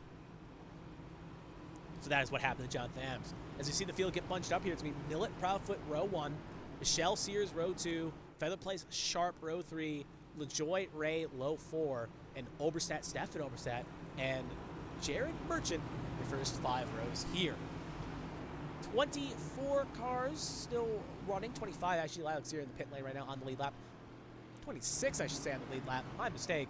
26 on the lead lap. Actually, 25 on the lead lap. Let me get my numbers right here. 26 and all the way from 26 all the way down to 33rd are still running, all varying laps down. Alfred George first one down. So anyway, Pace, we're going to take the lonesome trip down pit lane. Going to be a short run to the end of stage here.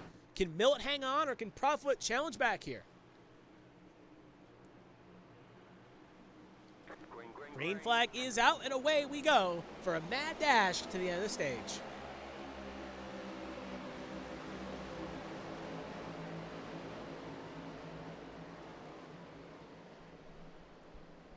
See a little bit racy there. Sears and Feather Place. They're side by side there for a top 5. Caution were to come out, it would end the stage. So again, the best behavior here if you want to see a stage finish. Millett, Proudfoot, 1-2. Can Proudfoot figure out what was ailing him there? He gets a little loose here. Wonder if he burned up his stuff. Michelle looking to make a lunge here for second. Can't get it done. Sears in 4th, Sharp in 5th. A little bit racy, a little bit further back here. Sharp hanging on. And you can see Ray, haven't said much about him after this little incident. He's up in 7th, LaJoy going to slide. 8th car spinning in the back. That's Ryan Pennell around. And that should end the stage. Car's going to take evasive action to get around him. Going to cut up the road here. Puff of smoke. Don't see anyone else majorly stop. There's Austin Mongold.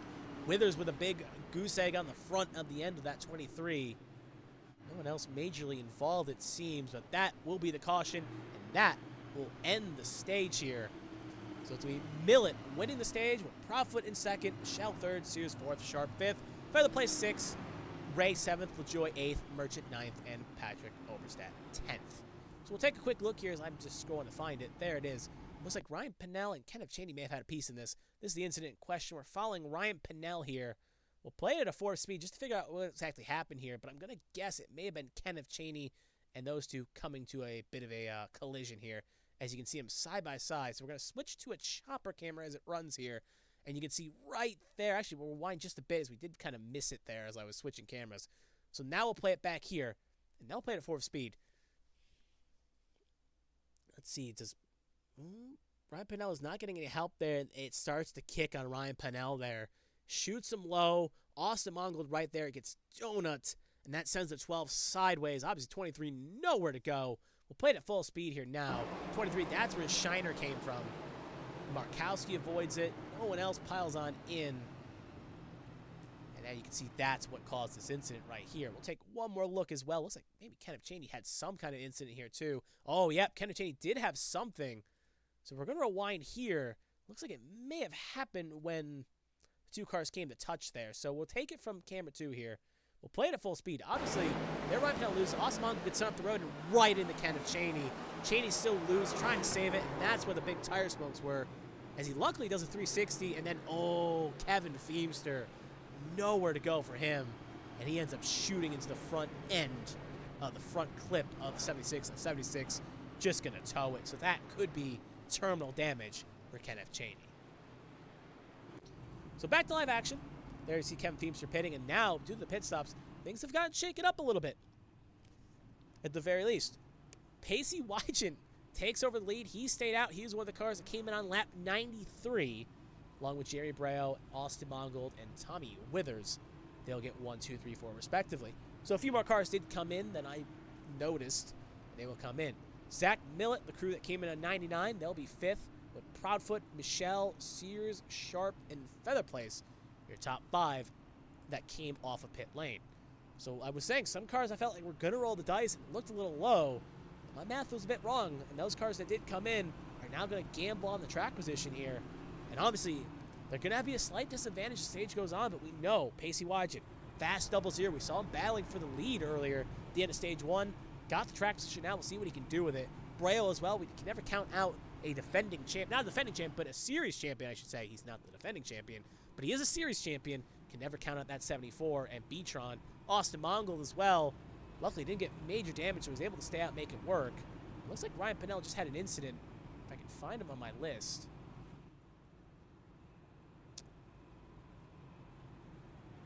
Can't find him. Still can't find him. So we're just going to go back to the replay and see what happened here.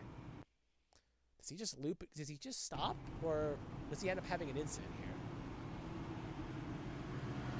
Yeah, it just looks like he's letting cars go here. So just a bit of a false alarm there. False positive. As he just stops on track to let cars go. So back to live action. We just got the 1 to go on the pace lights here. Wygant is going to have the lead with Brao on his outside, I should say. Austin Mongold and Zach Millett will not be row 2. It will be Austin Mongold and the 23 the next row, as we're waiting for the 23 of Tommy Withers to get caught up there. Then it's going to be Millett, Proudfoot, Michelle, Sears, Sharp, Featherplace, your next few cars in the row. Keeping an eye on what the playoff bracket looks like right now at the moment. Looking at some quick updates if I can quickly throw them out here. Obviously right now, with Hawk having kind of a poor outing, and I think he's now behind the wall, last place car, it's going to basically promote Josh Battles. He will automatically advance the next round. Ryan Pinnell, Kenneth Cheney. If Kenneth Cheney's night is through, that is going to promote Ryan Pinnell as well, as it looks like Kenneth Cheney is not currently continuing. So with that, it'll be 2 quick promotions. Austin Mongold, Seth Wanting, Mongold ahead right now. Markowski, Wygant ahead. Proudfoot, Overstep, Proudfoot, Michelle, Feemster, Michelle, Withers, Featherplace, Withers at the moment, and Sharp, LaJoy, I believe it is Sharp ahead. So that's how the battle shake up at the moment. We'll do an update when we get a longer caution. Pace car going to pull on off. It's going to be a Pacey Wygant's control. Green flag is out, and away we go. Great restart by the 00 there, as he will get well clear and pull up to the lead.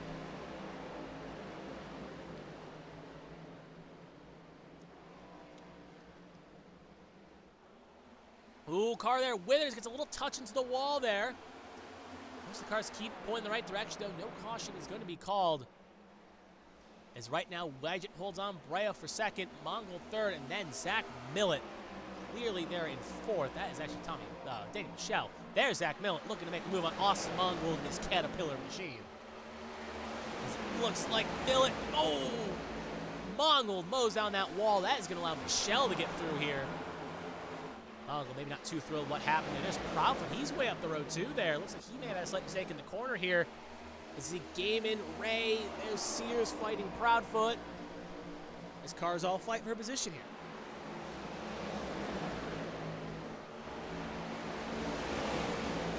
Oh, Withers hard in the inside wall there. If I could ever pull him up, I'll tell you if he gets hit by anything. He does not. He luckily avoids any major catastrophe there. Obviously, the inside wall hitting that a ton is not good for that 23. Not good for the lunch, but at the very least, though, it still looks like it's pointing the right direction. No, it stayed pointing the right direction. Definitely got a little damage. Up front, though, you can see a battle for the lead here shaking up. Actually, got to cut back for a second. Gaiman looks like he got a little loose here, and he's going to be 3 wide, so we're going to cut away for that second. Thought that was a wreck. They keep pointing the right direction, though. We're going to cut back to the lead now. You can see they're side by side. Almost thought that was going to be an incident to report on. And actually, it looks like something else happened in the back. We'll see if a caution gets called for that. Sear, Withers, and that caution will be called. So we'll have to hold that thought. Breo, though, going to get just the fender clear as a caution gets called. And with Withers jumping the pit, you'll see Zier, yeah, that front left is heavily destroyed. Withers also had to jump the pit lane. Tommy Withers, I should say, and Christian Withers also had a piece too. If I could find him, there he is, hard on the inside wall. So we'll see what exactly happened here to cause this caution. So there's Lilac's here. I don't think it involves her as the incident. We're going to cut. There's Tommy Withers. I got a hunch it may start with Withers here, so we're going to let it play on Withers here. Oh, right there. Feemster Withers get a little bit touchy there. Withers still loose, shoots low side. Ping-pongs up the racing surface. Alfred George, Christian Withers, and Zier all nowhere to go there as they pile on in and just big lick there for all those cars. So actually, now that we know what the incident was and what happened, we'll now take it from a chopper camera here, and we'll go a little bit slower here just to see what perspective happened here. So actually we'll play it at full speed. You can see Feemster gets a little loose. So actually, we'll play it at 4th speed. You can see Feemster gets a little loose here. Withers obviously tapped the wall earlier, just trying to hang on. Gets into the back of the 21. It shoots him low. Now we'll play it at full speed. You can see then he gets loose, ping-pong, trying to save it. Hits the inside wall. Then we'll pause it here. You can see there's Christian Withers. Now we'll play it at 4th speed. Withers just tries to sneak through, gets clipped. Alfred George ping-pongs, and Zier was looking to be clear. And with Alfred George kind of just giving the 23 a shunt there, sends him right up in Lilac Zier's path. And obviously, Zier, just big lick there. Nowhere to go for her. And then we'll play it at full speed here and let Christian Withers see what happened to him. Obviously, that car is kind of not horribly damaged, but you can see him just drifting down, trying to get up, and yeah, just trying to make that thing continue on here. We'll take one more look here. We'll take it from Lilac Zier's perspective here. We'll ride on board with her from her own eyes, and we'll see what she saw from her perspective here for the Pittsburgh driver.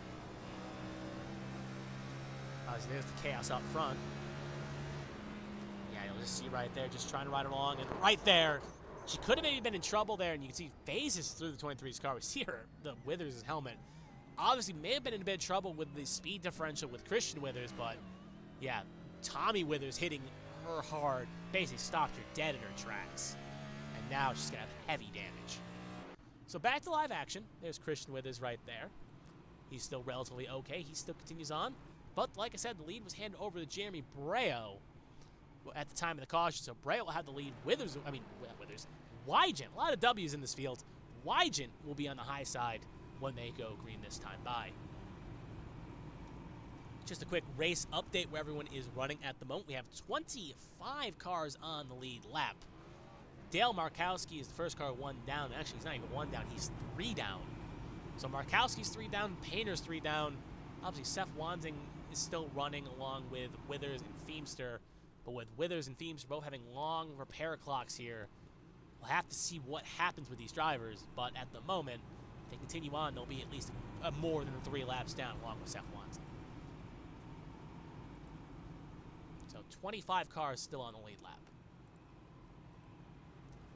While we have this opportunity, as we see the cautions parading around here, we'll take this quick chance to say, if you are tuning in, thank you for joining us here on your Sunday evening.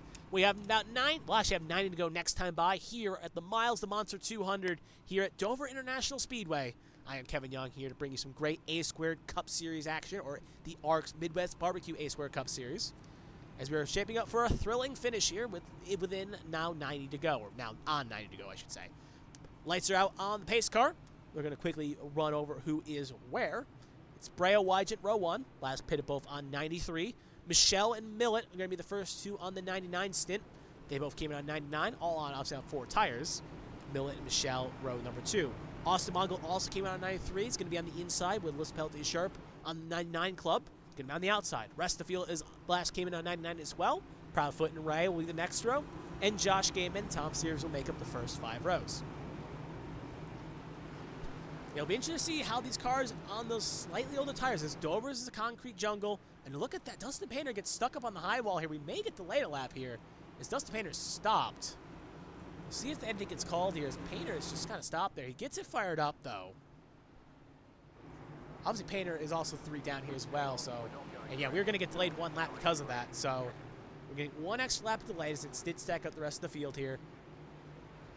So we're going to get one extra lap, so we'll have to take those belts, unbuckle them for a second, or unbuckle them, and we'll get them refired back up here. While we have this extra lap of practice time round, we'll quickly run over the playoff bracket here as well, quickly to say where everyone is.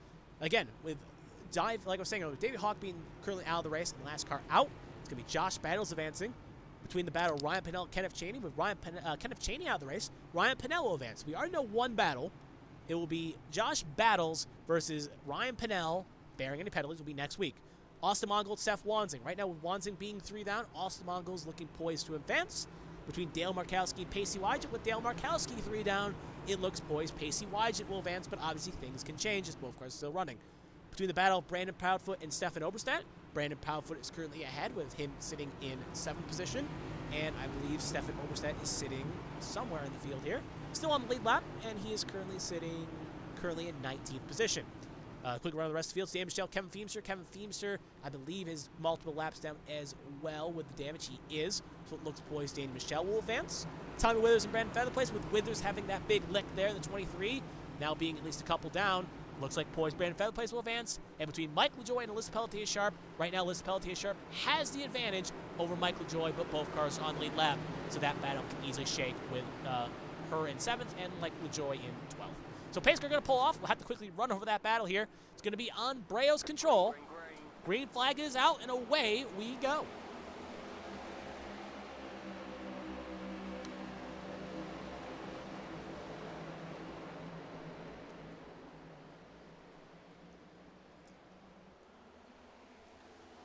Cars begin to fan out for position here. The fog is still pretty thick, but at least the sun is starting to come out at least a little bit here. And battle for second on the move here is Zach Millett, looking to try to get clear of Pacey Wygent here, side by side. They were side by side last week at Talladega, and they were side by side 2 weeks ago at Texas. So both drivers very strong here. Obviously, one has 2 wins, the other one still has the same amount of wins as their car number. That is 0, but obviously Wygent looking to try to get some a win here at the Mary Release, but currently battling a second with Zach Millett. There's Michelle and Proudfoot, 2 of the other strong cars here today. 3rd and 4th and 5th, respectively, I should say. Wygent still hanging along on that low side. Obviously, again, with a slight disadvantage of tires, about 7-ish laps.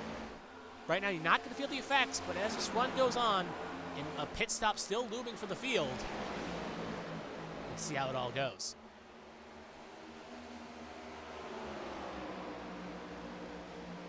That Millett looking to get poised to get clear here. But Wygent not going away just like a bad rash. It's a little loose though, and that's going to allow Millett to get clear. And Michelle now going to try to make it a 2-for-1 special. And he will try to get clear, so Wygent going to end up losing the blue light special here, but still hanging on. Proudfoot there, trying to almost flip the middle there.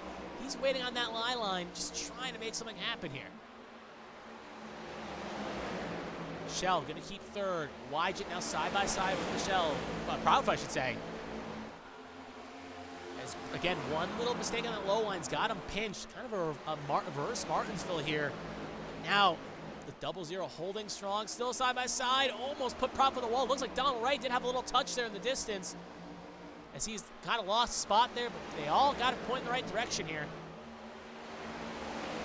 So still side by side here, fighting hard here for position. Now probably get clear here, and it looks like the 60 of Ross Baxter was almost 3 wide there. Saw him go evasive action, but he ended up just losing a couple spots there as he got way loose off the corner here. And then you can see Patrick Oberstadt looking to make a move on the 60 of Ross Baxter. This is currently 14th position. We are watching on the racing surface.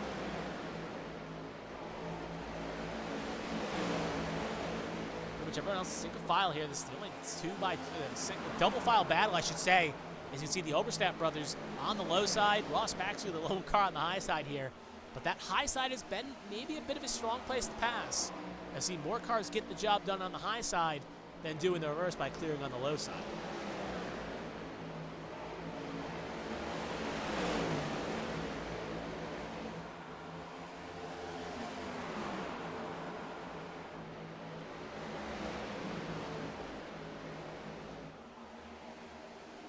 Still side by side, they're battling.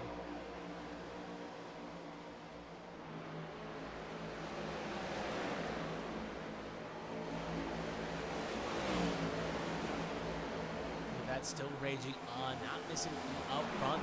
We do actually have a battle forming here. I just saw it pop my eyes. Ray went up, shooting up the racing surface, and it's going to cause him to lose a couple spots here. It's going to put Game in the 9th. Ray now fall down to 10th. And now Brandon Featherplace looking poised to try to crash it.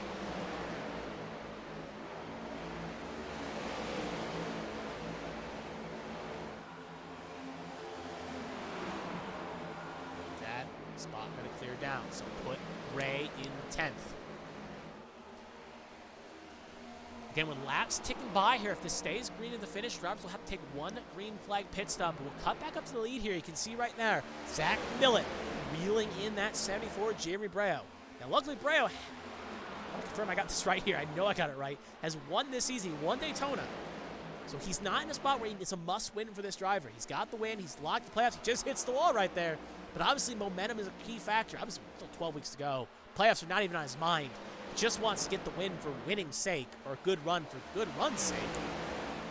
Result be, metaphorically, you know what. But anyway, Millett second there, trying to chase him down. A little bit further back, I saw something on the corner of my eye. I think it was Ray and Gaiman. I'm going to check that battle real fast. Yep, right there. Ray and Gaiman. Gaiman going to get clear of Ray, put Ray to 10th. And Featherplace there in 11th, looking to capitalize. Austin Mongold, remember, he was one of the 3 cars that stayed out under the end of stage 2. And right now they're sitting, those 3 cars are sitting 1st, 5th, and 8th respectively. But obviously Mongold just trying to hang on here and make something happen. As Gaiman looking to get clear, still side by side. As it looks like Gaiman is going to have the jump on him. He will jump up and will clear. So Gaiman up to 8th, Mongold now down to 9th. We're going to cut back, keep an eye on this battle here, but keeping an eye on that intervals for the lead here, as Millett has really reeled in the 74. Right now, Ray and Ray and Mongold. Got 2 names on the brain here. I'm keeping an eye on Breo and Millett, and I'm also keeping an eye on Mongold and Ray here on a shot. We're going to actually cut back up to the lead here as Millett is reeled in that 74. And the question is, what can the 31 do? Can he get the pass done?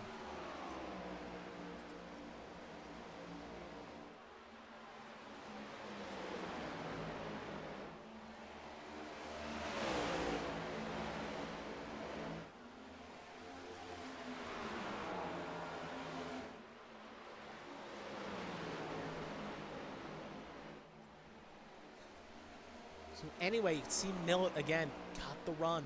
The Bandit Racing driver trying to take and pass the head of B-Tron. Meanwhile, Michelle is about 1.5 back in this battle. You'll see him in the wide shot right there for 3rd. It's a little pack of 3rd to 6th, all in that little bubble back there. This battle rages on here.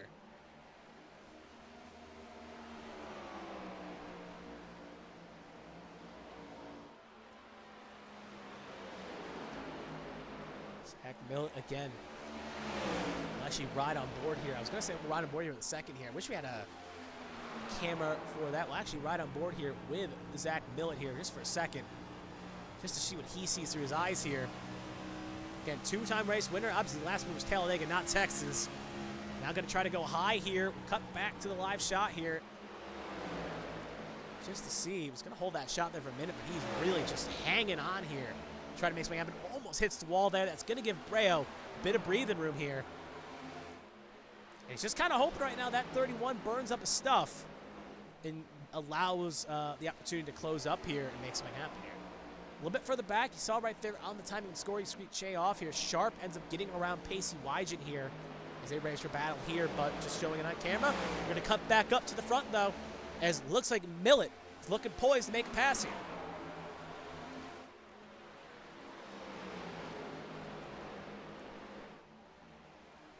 Getting an all right run there, still trying to get clear, holding the middle. And he really wants to get it down that high side. Breo, though, just because he's leading, can pick the line he feels comfortable with. If he thinks that 34 is better than the low side, hang the low side. If he thinks it will be the high side, make the high side.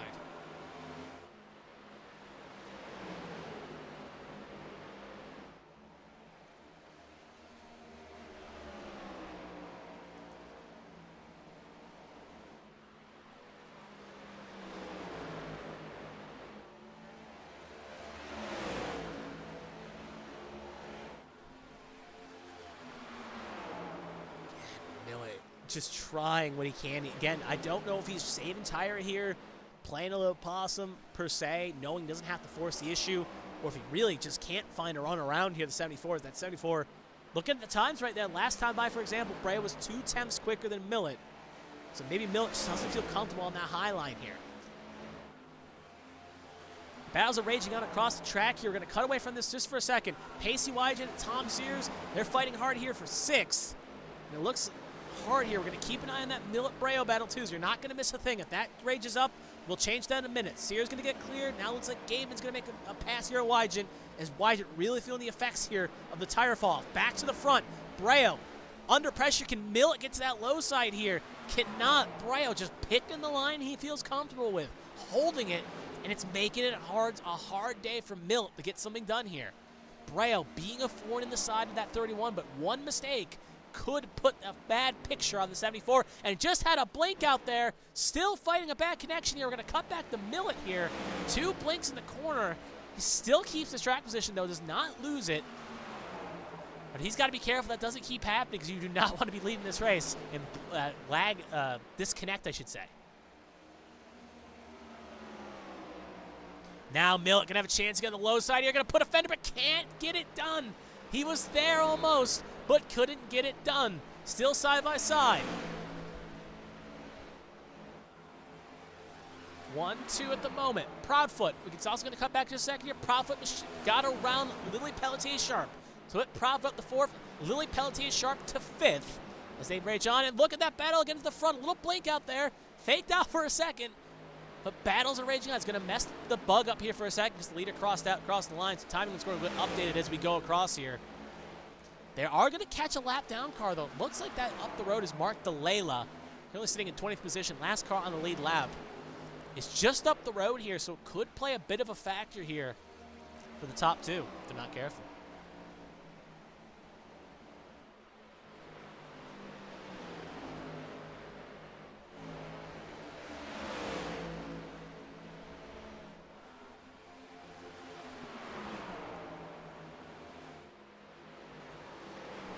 Look at that again, holding lines, holding station, just trying to make something happen here. Millet again just can't get to that low side. There's Withers in the pit lane. Donald Ray now jumps up to 10th position as Wygen is falling back quickly. Again, with Wygen, obviously right now the drivers that pitted under that last sequence Austin, did not pit under stage break, I should say. Right now at the moment, Austin Mongel's 11th, Pacey Wygen's 9th, and Jeremy Breo is leading this race. So Breo really taking advantage of that track position. Biggest mover of the race, up 22 spots. Even if he loses the lead, still be the biggest mover, up 1 spot ahead of Patrick Oberstedt up 20 and Lilac Zier up 20 at the moment. As you can see Wygen really struggling here. As you see right there, there's Wygen with cutaway just for a second here just to show it. Yeah, there's Wygen now just barely inside the top 10. He's really fallen off here. We'll see if he can get his mojo back and try to get back up, maybe with some fresh tires and a pit stop coming up soon. Obviously, we still have the green, if this race keeps going, we still have green flag pit stops on the horizon. Emma Kruger just pitted, by the way, so we may be coming up to that window where drivers can make it. We saw, obviously, with stage 2 being 60 laps, but obviously that stage was a little bit littered with cautions, so it allowed these drivers to get a little bit more comfortably in. So we truly don't know what these drivers have for a long fuel tank here, but now with Breo getting caught by DeLeo, this could be a bit of a fact here. DeLeo is an independent car, so he has no real allegiance as anyone in this top 2. He'll just get out of the way here. Not going to make a bad thing worse for these 2 cars. Breo will be thankful. Millet maybe a little bit less because he could have ended up playing a factor there to get around Breo. Again, they have clocked out Michelle's next car in 3rd spot, and he's now 2.95 back. Sears just got around Wygen. You can see in the timing and scoring board. So we'll go a nice little wide shot here just to show you again the interval of gap here. Keep an eye on as we shoot around here. Keep the wide shot here. Right there. There's the top 2. There's DeLayla, and there's Michelle. That shows you how much 3 seconds is. It's about from the ally board to halfway through the backstretch. And Proudfoot 6 back. So these top 2, if we do not see another caution, this is probably going to be for the race win between these 2 cars here, bearing any mistakes or another caution.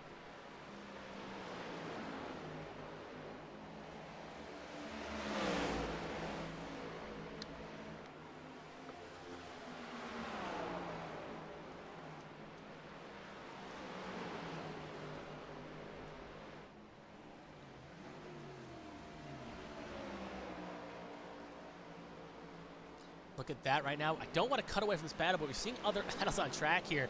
There you can see it looks like Proudfoot had a bit of an incident here. He's getting fanned around here quickly. As you can see right there, he loses a couple spots here. Now going to fall down to 10th. So also similar situation. We got to cut back up here though. You see him getting loads of spots here. It's like just seeing that timing score fluctuate. But it looks like Proudfoot, kind of similar we saw at the end of stage number 2, kind of maybe burned up his stuff, or maybe struggling a bit in the long run. He's falling down to 9th. Now 10th, as we'll cut away just for a second here again, just to show you Proudfoot falling down here quickly. Again, car doesn't look damaged. Oh, right there, he gets a little touch with Ray though. But yeah, definitely struggling here. I wonder if he's going to try to come in sooner rather than later, just to try to get some frat. He is coming in. He has burnt up his stuff, and he wants in. He's going to get it slowed down. He'll make the line, but he's going to go for the undercut here. But with a lot of time lost there as the stage end, obviously losing a couple spots there. We'll see what happens. But we'll see if this undercut can work for him. He's got a fast 22. He's led the most laps this race, but he really struggles when the tires really fall off. There you can see him right now getting put one down. Look at that, 31 finally has an opportunity to make a move here. Going to be side by side. Can he get the job clear here? 31 drifts up, 74 hits the wall just a bit. Still side by side, Breo going to get clear again. Breo kept his foot in a little tap, and Breo going to come on in this time by. Windows open up for him, do not want to speed. He is going to go for the undercut here, safely on the brakes, maybe lose a little time here, and now it's up to Millet. Millet can go a little longer in comparison, but the question is, do you cover off the undercut, or do you bet on your tires and go a little longer, make it to you're absolutely certain you feel comfortable, and then pit? He's got some open track here, and we have a caution. Breo may have just got saved. It looks like it's Brandon Proudfoot here. That's Stefan Oberstadt. That's Brandon Proudfoot. Front end clip off. And now the question remains simple here. Pace car going to come on out here. What is that going to do for Breo? As you can see, the front end clip is officially torn off here. As now he'll get it fired back up. So we'll take a look here. Obviously, he was in pit lane there. That is on pit lane exit, I should say. As you can see, we'll take a look here. Obviously, there he is on pit lane. We'll see if we can get a shot here. Obviously, it's going to be a bit poor here just because of the angle.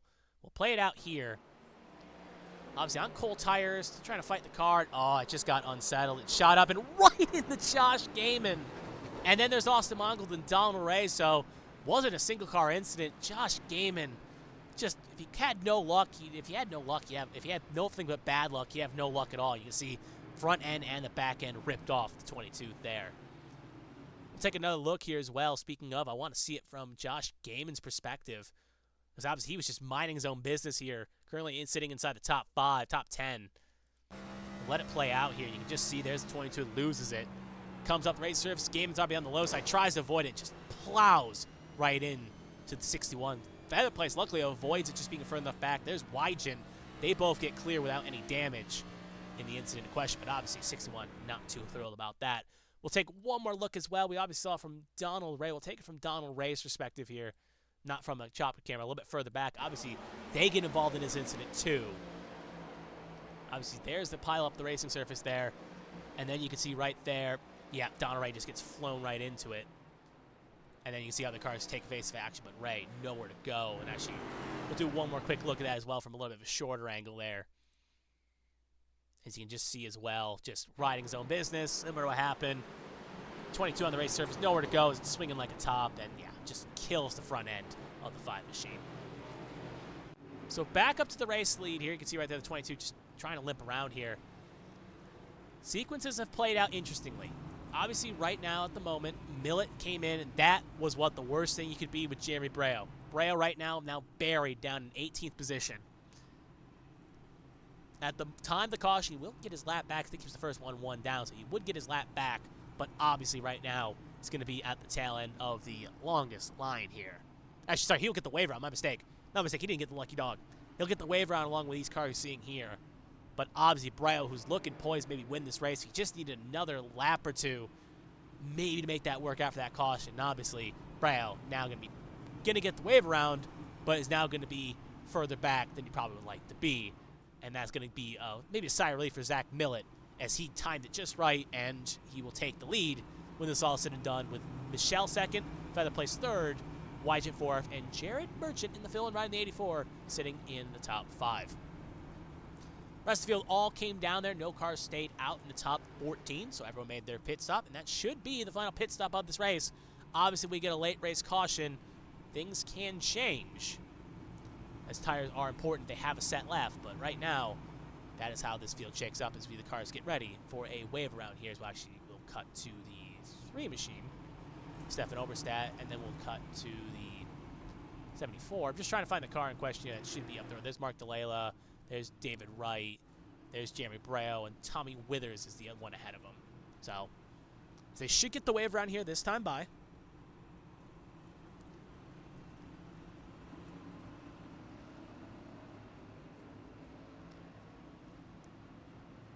Yep, they will all go around now. We could get delayed one more lap here, depending how quickly they get around here, but they will all skate around the pace car here. At the end of this incident, we should have, if my math is correct, 19 cars, maybe 20. I want to make sure Michael Joy is 1 down. He should, in theory, stay 1 down here.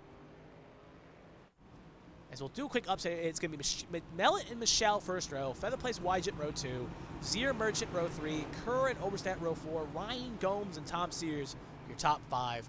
And we will have 17 cars on the lead lap, with David Wright, the first one, 1 down, along with Louis Peltier-Sharp, Stefan Oberstadt, and Michael Joy will all be 1 down. Proudfoot is now 2 down, and we will have, I want to say, 27 cars still running as Payne. Actually, 28 with Dustin, Tommy Withers still running around the track. But it's going to be on Millet's control for this restart here. 45 laps to go here. This time by. Green, green, green. Green flag is out. And away we go.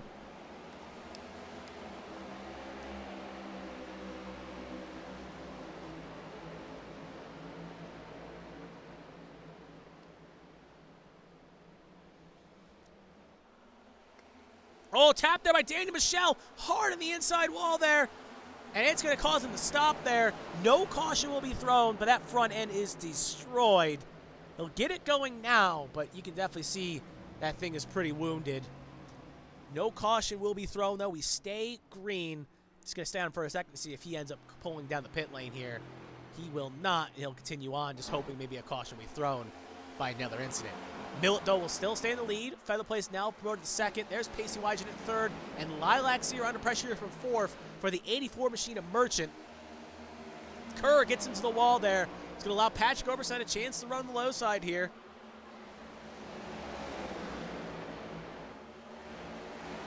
Sear in the 84, still side by side. It's basically 2 by 2 by 2 here. Sears could make this a trifecta of 2s if he can get on the low side of Gaiman here. Zier going to keep the position at the moment. Merchant going to slide in. Kerr clips the wall, though. It's going to back up Gaiman.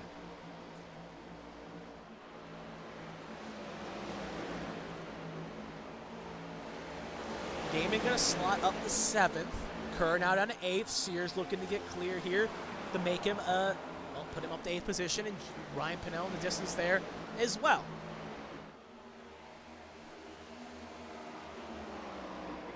And another caution called here. Looks like, I'm trying to see who it was. Not seeing any major names on my battle box yet. Looks like it may have been Daniel. No, not Daniel Michelle. That was earlier. Oh, it was Seth Wanzing, if I can find him. Yep, right there, Seth Wanzing. Yeah, that front end is destroyed. It looks like him and Tommy Withers had a bit of an incident. We can find Tommy Withers here. Bad day for both drivers. Withers looking a little bit better in that incident, but we'll see here what happened between the two drivers. So there's Seth Wanzing right now, just trying to get through this race here. We'll play it at Thor speed. Actually, we'll play it at full speed. 3 wide almost, and oh, yep. 3 wide doesn't usually work, and then gets hit by Tommy Withers. Withers big lick, and then just 2 shunts there by Dustin Painter and David Wright, and hurts the front end of Seth Wanzing. So yeah, just a big lick there on that incident in question. We'll take another perspective here. We'll actually ride on board with the other car, major car involved in an incident from his own eyes, Tommy Withers, and we'll let Tommy Withers play out what happened here, what he saw. You can see this 3 wide. Sharp kind of got a little low. Seth Wanzing trying to take action, got right in the Oberstadt. They get hooked, and then Tommy Withers just a big lick. Obviously, for how hard he hit that wall, it's a miracle that thing didn't look as damaged as it did. And then we'll take one more look at this again. We'll actually take it from just a nice, not from the scenic camera, we'll take it from a nice chopper camera here. And we'll take it from a slow perspective here just to see what exactly happened. So we'll play it at 4 speed. Again, 3 wide usually doesn't work here. Markowski was getting passed by both Breo and Delaware. Then you can see right there under the thing. They don't touch, but a little bit of a moment of sharp causes one to go down just a bit. And the 3 of Stefan Oberstadt was right there. And, well, the rest is kind of history there. And then we'll play it at full speed. Withers, they touch, shoots him up brake surface, and that's the caution you get called. And then Painter gives a little shove to the back end of Seth Wansing. So back to live action. There you can see the torn up remains of the 9 and the 23. As they should be hitting the pit stop here, certainly. Looks like Sharp may have had an incident here. No, she was just slowing down there. She was in the shot too.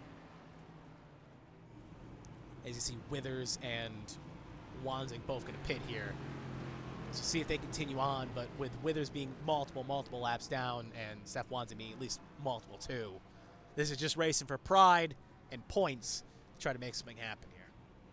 And that will give us 17 cars on the lead lap, as now Sharp will get her lap back thanks to this caution.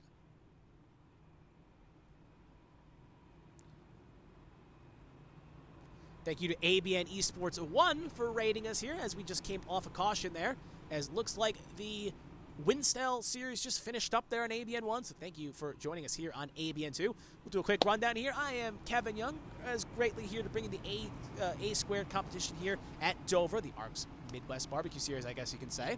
As right now, Zach Millett leads the way here in his number 31 machine, as we've had a up and down, tops and turvy day, as he leads the way, as it's been a lot of drivers really struggling from the fog and the racing surface. But right now, that has not promoted Zach Millett any dampers as he's led the way.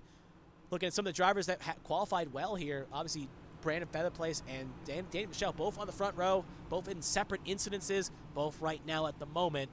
I believe 1 down. I'll make sure that is correct. Obviously, Featherplace is Proudfoot's 2 down, and I think Michelle is somewhere in my time. Sorry, yeah, he is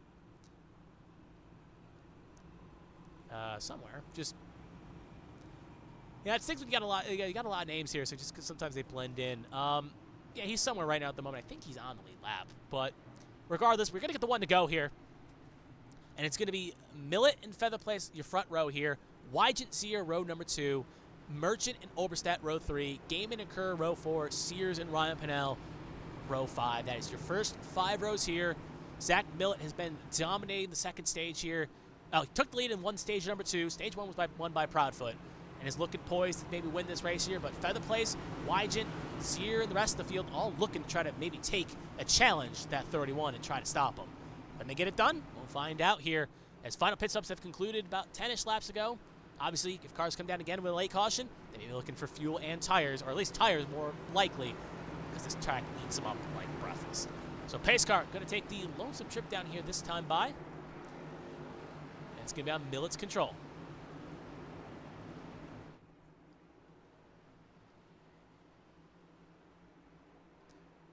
Pace car is off. It's going to be on Millett's control.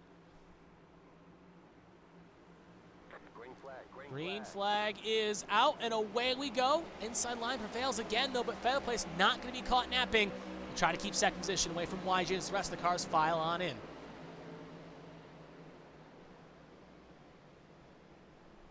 Sure, you can see the fog effects here for those who've brought new viewers in as Zier hits the wall there. Quick caution called here. Looks like it was Mark Delala and Lily Pelletier Sharp. They obviously can't see much there. There you can see Mark Delala. You can see, Sharp there getting the engine fired up here.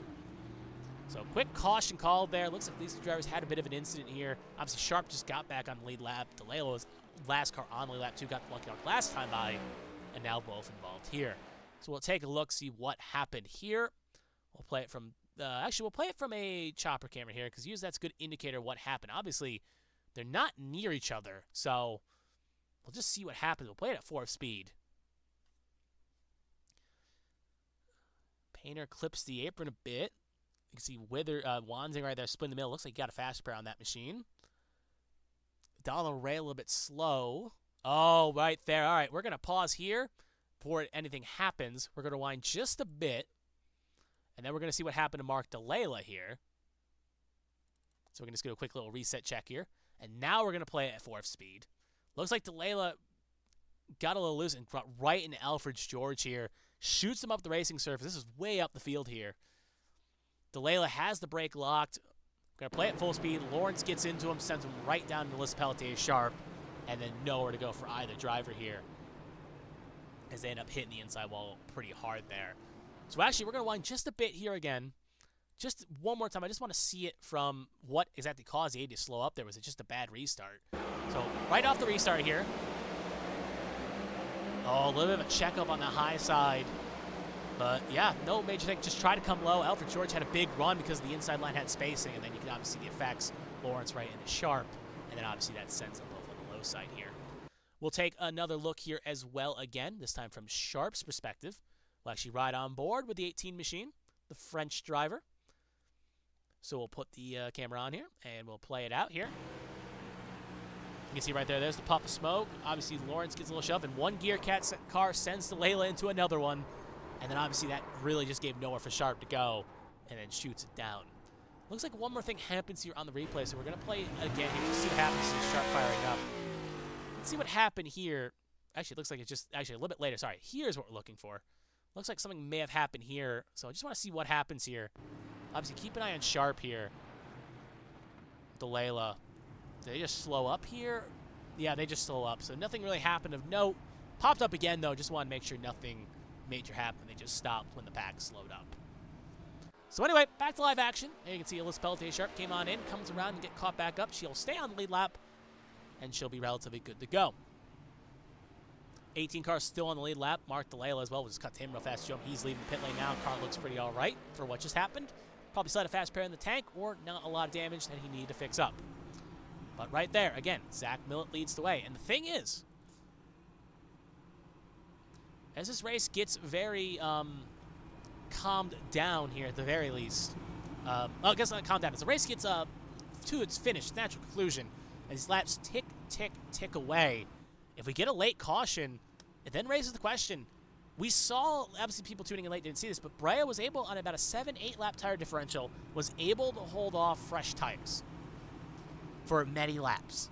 So if you can get within a right stint, you can make fresh tires, like slightly worn tires, work. Obviously right now, if you come in now and drivers come in a little bit later, if we have another caution, for instance, it may not work out the best.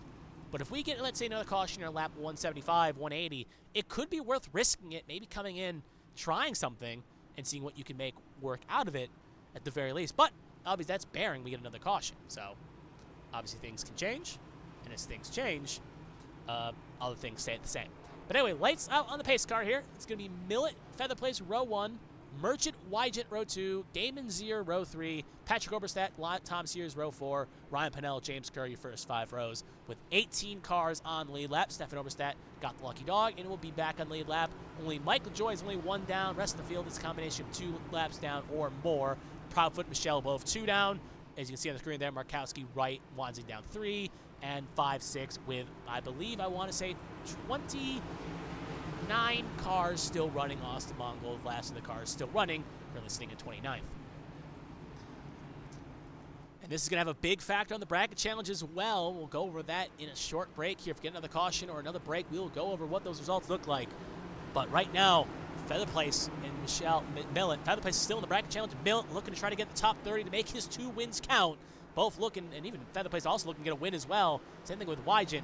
So we'll see how this all plays. Pace car going to take the lonesome trip down pit lane, and it's going to be on Millett's control.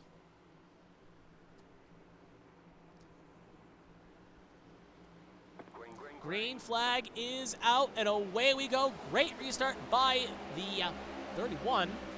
Not as good a restart on the outside line, but 34. Wygent looking ready to capitalize. Looks like Wygent not going to get the run off. 34 going to be side by side heading into 2. Look at Gaiman going to try to make it 3 wide here. Not going to get the job done. Feather Place will get second. Now Wygent and Gaiman are going to fight hard here for third. Can you get? Oh, Wygent gets sent into the wall there. That thing easily could have damaged that 00 here. Obviously, they had a run-in at the end of stage 1. I believe it was the 61-0-0. They were in that pack at the end of stage 1. It may have been 0-0, maybe 20 Michelle. But regardless, not the first time Wygen smacked the wall here in a stage. So you see that 0-0's got any problems. But it looks like it's relatively okay. Gaiman now slot up the third. Wygen fourth, Merchant's fifth. Sears now sixth. And then you can see Oberstadt and Zier there fighting hard for seventh. And now Breo, who was looking poised to ring the bell and has a car that can keep up with Millet, obviously got pinned by a bad caution, now looking to try to reap up and grab that 31 of Millet. As it looks like the 74 will get around Lilac Zier for President Tracy. Still side side, here that will be. We're going to cut back up to the lead here. There's Zach Millet right now. Brandon Featherplace about half a second back. Then it's Gaiman and Wygen. And there's this interesting situation at the very least. You want to fight, but if you start, let's say, again, Featherplace right now, Gaiman, they're 2-3 right at the moment. You want to fight, you want to battle, but the risk is you fight and battle right now and you allow Millet to leave in the dust. You could easily hurt any chances of catching back up. So it almost feels like in a situation right now, if you're Featherplace and Gaiman, you kind of have to call a neutral truce here. Like, all right, fighting between us right now, as long as Featherplace still has the speed, Gaiman could be like, all right, I'm not going to pass you because we need to get caught up to the lead if we want to win this race. And both drivers do not have a win yet this season, so getting a win is crucial for both drivers. And also getting a good run as well. Gaiman right now hanging on the back right now at the moment. Speaking of the standings, Featherplace is currently 24th in the standings. I'll be starting the season a little bit late, not in the top 16. Josh Gaiman is currently 26th. And he started every race, but just has had poor runs. As we're now on 25 to go here. So both drivers, even including Pacey Wygen, who's currently 14th in the standings, they all need good runs here. And a win would make those Blues go away, as they would get a win, basically lock themselves into the playoffs. With how many weeks are remaining, it would basically be a lock-in. And right now, Gaiman, though, not thinking Featherplace has the speed, is going to try to make a move. And this could be a bit detrimental to the cause here. And there's that other risk as well. Obviously, if we get another restart, again, if and buts are candy and nuts. But if Gaiman gets a run, let's say gets around Featherplace, caution gets called, it almost feels like you want to be on the inside by row 2 on a restart rather than the outside of row 1. But that obviously happens if a caution comes out, though, or not. And right now, obviously, ifs and buts are candy and nuts.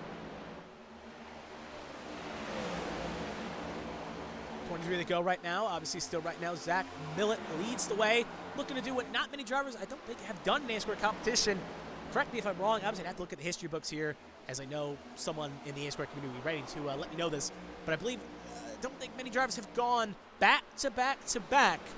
And Zach Millet looking to be one of the first drivers, or at least one of the first few drivers, to win 3 straight races in A-Square competition. But obviously, still 22 laps to go and some hungry drivers. That can easily change. Also want to take this moment while we're watching this battle here raging on for second to kind of give a hat tip to Jared Merchant coming in a fill-in role for Brent Roberts here. Maybe not last minute per se, but coming in, and he has really put that E4 in good spots here. And even though not fighting for any real contention here, at the very least, helping that 84 in his team in the constructors. So good drive by the 84. Let's see if he can hang on with 21 laps to go, coming to 20. As it rages on. 20 also miles to go now, too, because it's a 1 mile racetrack. 20 miles separates these drivers from the finish, obviously bearing any overtime, which we did learn last week. If we do get overtime, it is going to be unlimited attempts. So if drivers need it, they'll have as many attempts as they need. Let's take a look at the lap times this time by here between Millet, Featherplace, and Gaiman. That time by, last time by, Millet did a 23.38, Featherplace a 23.41, Josh Gaiman a 23.40. Fastest in the top 5 was Zach Millet. Slowest in the top 5 was Jared Merchant. Keep an eye on this game. You have to make those laps positive. With such short lap times, you don't have time to dilly-dally. Featherplace got a little breathing room from Gaiman. That time by, Featherplace was a 10th faster, 23.40 to a 23.41. Gaiman fell down to a 23.52. Same time as Pacey Wygen. Gaiman not going to allow Featherplace to go away too quickly here. A little bit further back there, you can see right there, Sears, Oberstadt, and Breo fighting hard here. And it looks like Patrick Oberstadt side by side. with Tom Sears. This is the battle for 7th. Obviously, lurking Tom Sears has had a solidly quiet season here, at say the least. Currently sitting 13th in the regular season stand, 13th in the playoff standings, 10th in the regular season standings. Has had a sneaky season, but right now, always good to get 1 or 2 wins a season. Right now, at least looking good in the top 7, looking to keep it that way right now, but getting challenged by Patrick Overside. He clips the wall hard. Patrick Overside has taken face advantage and maybe put a little commentator's curse on the 14. But luckily, even though he hit that wall hard, is still holding station in 7th. 7th, now down to 8th. Now Zier looking to get clear here. As you can see, Zier on the low side here.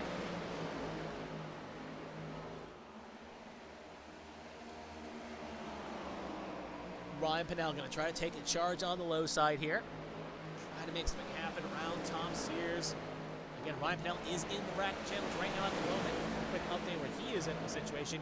He was battling Kenneth Chaney. With Kenneth Chaney retiring, as long as Ryan Pinnell finishes this race, which he's poised to do, he will advance to the next round and face the winner between Battles and Hawk. And with Hawk being out of this race, Battles, it looks like it's going to be Battles and Pinnell battling at Charlotte next week as things stand right now. As Pinnell gets around Tom Sears, put Ryan Pinnell behind Tom Sears down to 10. Going to cut back up to the lead here. Just to show you right now, as we hit 13 to go. Do a quick rundown of where everyone is.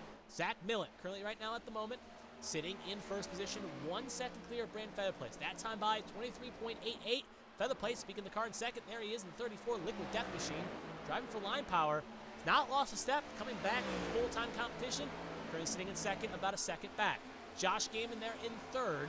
Right now, lost touch the Featherplace and is getting slowly reeled in by Pacey Wygent in the car in fourth position. He's had an up and down day. He's been in the high side and the low side, but right now sitting in fourth position.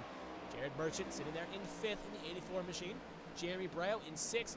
Going to be kicking himself for what if. It looked like he had a chance to win this race early in lap 34 to go, but an ill-timed caution has put him out behind the 8 ball. Still looking to get a top 5, bearing another caution. There in seventh position is Patrick Overstat. Lilac Sear chasing down Patrick Overstat, currently sitting in 8th. Ryan Pinnell sitting in 9th there. Good drive for the 12 machine for Presidential Racing. Ryan Ross Baxter back into the top 10 with Lily Pelletier-Sharp now in 11th, battling James Kerr in 12th and Don Wright in 13th. Actually, Don Wright now in 13th. Tom Sears, actually, Don Wright's a lap down. So Tom Sears in 13th. There's Dave Michelle, also a lap down as well.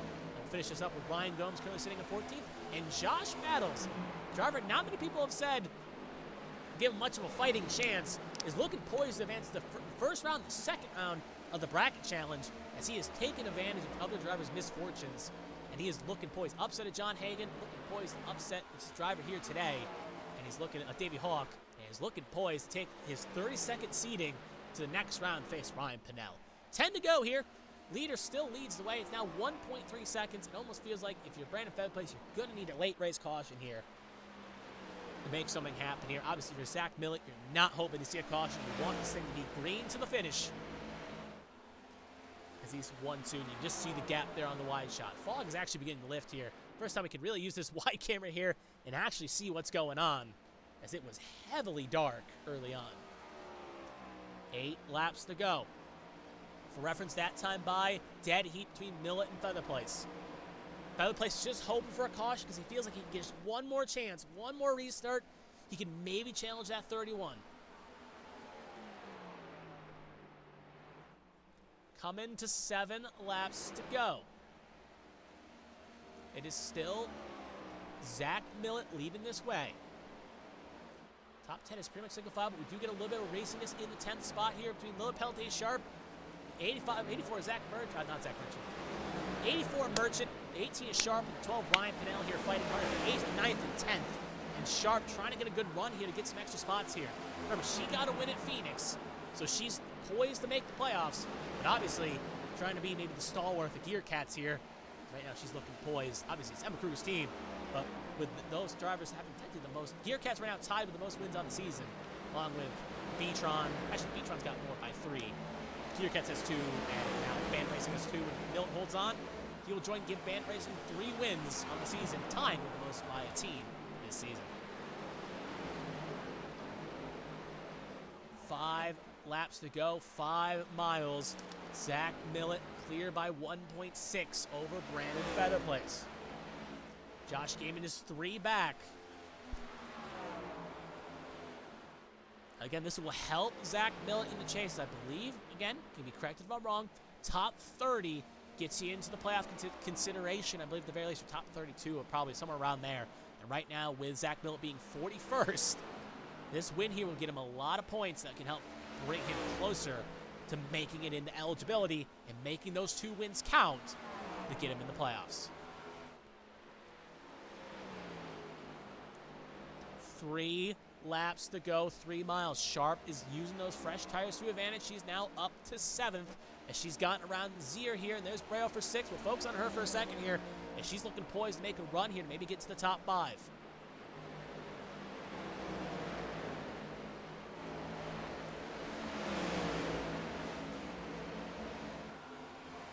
Coming to 2 laps to go here. Zach Millett has just crossed the finish line now.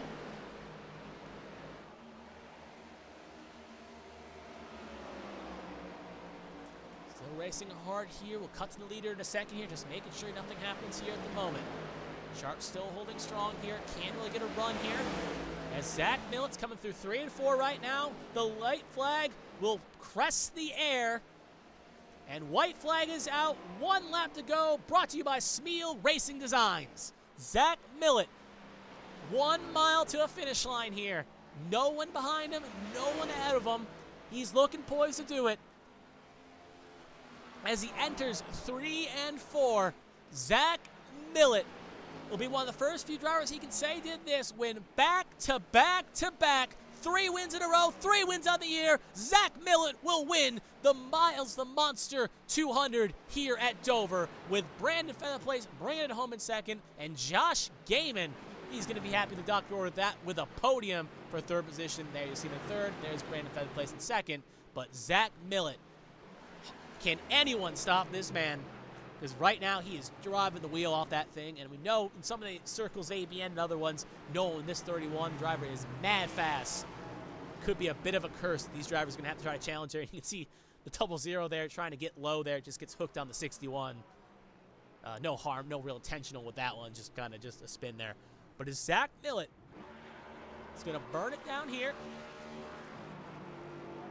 He's going to spin that thing out. Luckily this week we will have interviews, so don't worry about that. We will hear from all the race winners and all the race drivers. We'll hear their thoughts about what happened during this race here.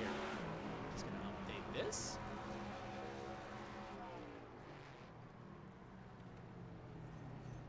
It's a short letter word here, and there you see right there, there's your race winner at Dover, the Clayton, New York driver, driving the Chevy for Bandit Racing. Got to change the team name.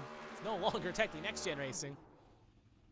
It is Bandit Racing. As you see, kind of a quick burnout for him in question. We'll do a quick little fix that too while we see him finish up his donuts here. There we go, Bandit Racing. So as he'll go around here, not doing a Polish victory lap. Looks like he's just going to go forward here for a few meters here. He'll pull it on in, and now he'll come down the pit lane. We'll see. Don't remember if this is a track that has an open pit lane or not. We'll see if he can get in there or not. Yep, looks like pit lane is... No, yeah, he's going to pull into something here. Yeah, he's going to try to reverse onto something here. Oh. Can't get a good angle of this angle because of the pit lane. Yep, he'll park right there. Obviously, can't get in the victory lane, but that's the closest he'll get. Obviously, someone can, obviously, in the fictitious world, push that car in there. But luckily, won't be here today, so he'll park there, and he'll park up, and that is where our race winner will lodge his car as he has won today's race.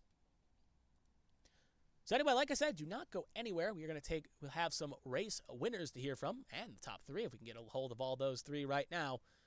We'll give him a second here to kind of get in kind of situated in the interview waiting room here. So no one is in there yet, so we'll give them a little chance here to get in. So while we do that, we'll quickly run over the bracket challenge. Actually, we'll run over the bracket challenge and the results later. Actually, we'll do the results now.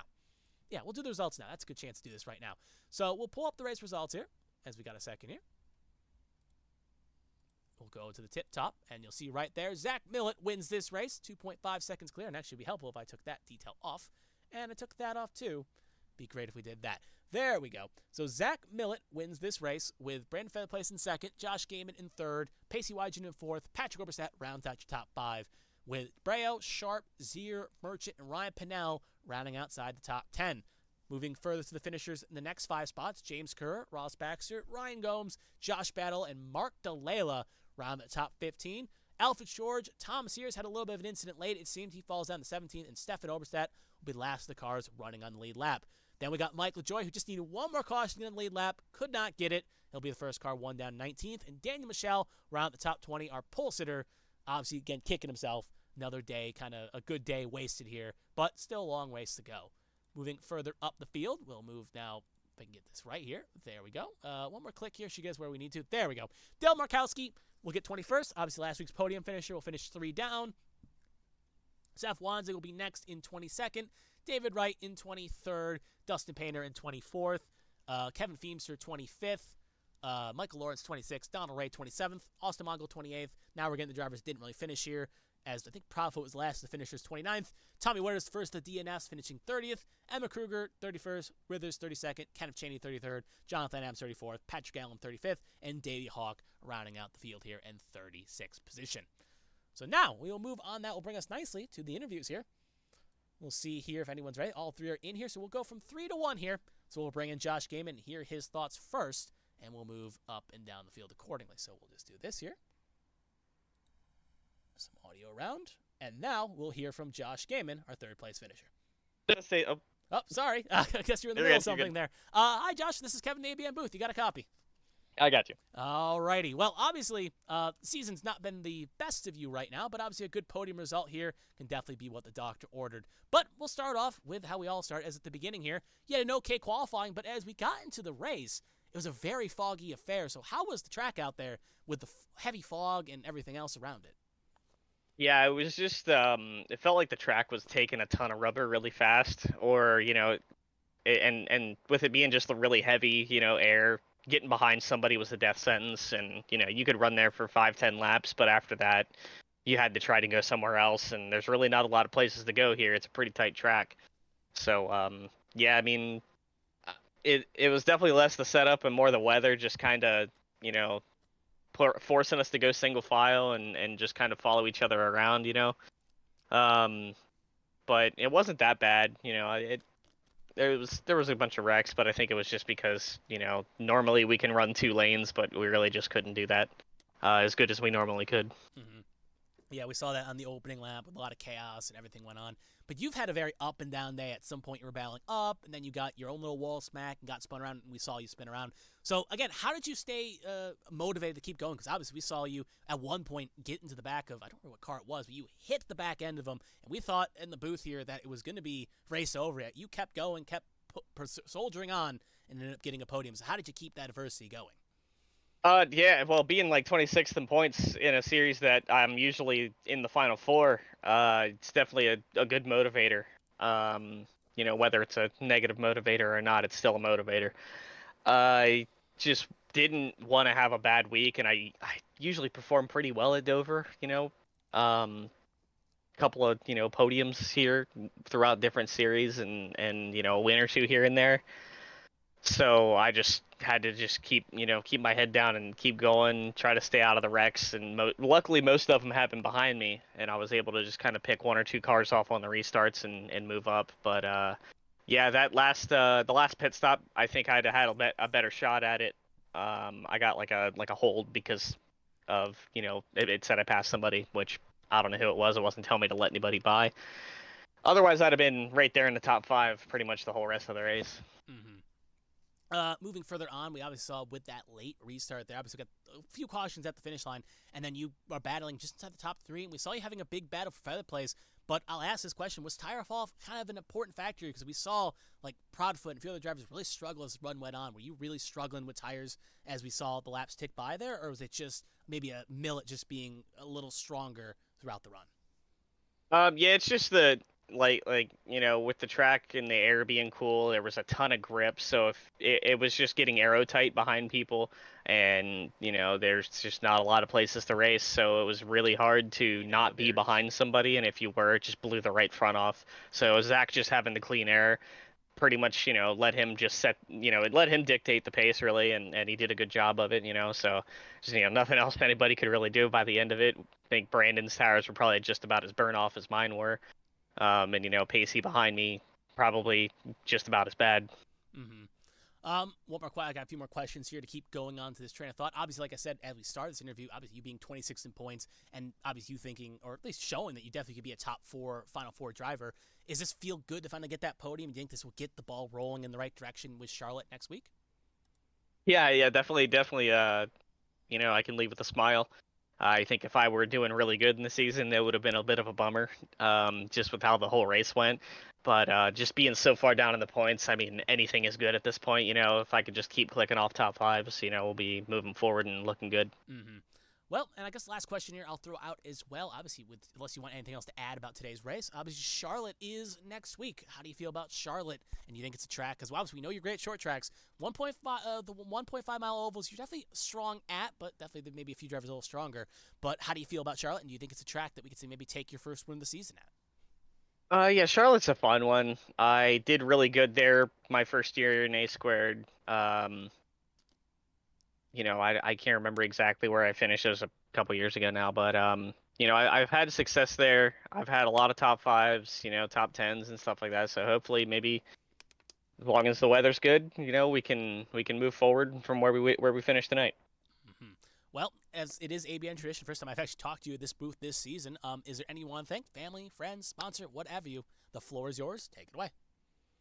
Yeah, I'll shout out, everyone at Gear Cats. We kind of buckled down tonight, and a couple of us got beat up, but that's Dover. What are you gonna do? Shout out McConey Setup Shop, 213 Simware, W Energy, for riding along, and shout out the A squared admins, the ARCS admins, Kent for putting up with all our crap, and shout out to you for handling the broadcast this season. Mm-hmm. Well, I do try at the very least. But thank you for talking to us, Josh Gaiman. I feel like we'll be talking again sometime down in the future. Whether it be next week or not, you will only be able to dictate that. But take care and have a good rest of your week.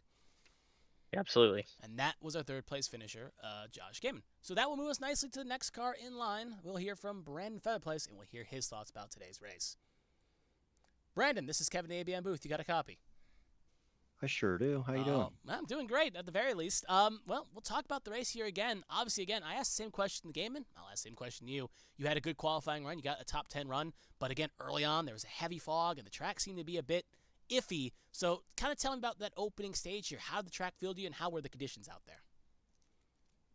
Um, well, it was surprisingly a little free. When we were in practice, it wasn't as free as in the beginning of the race.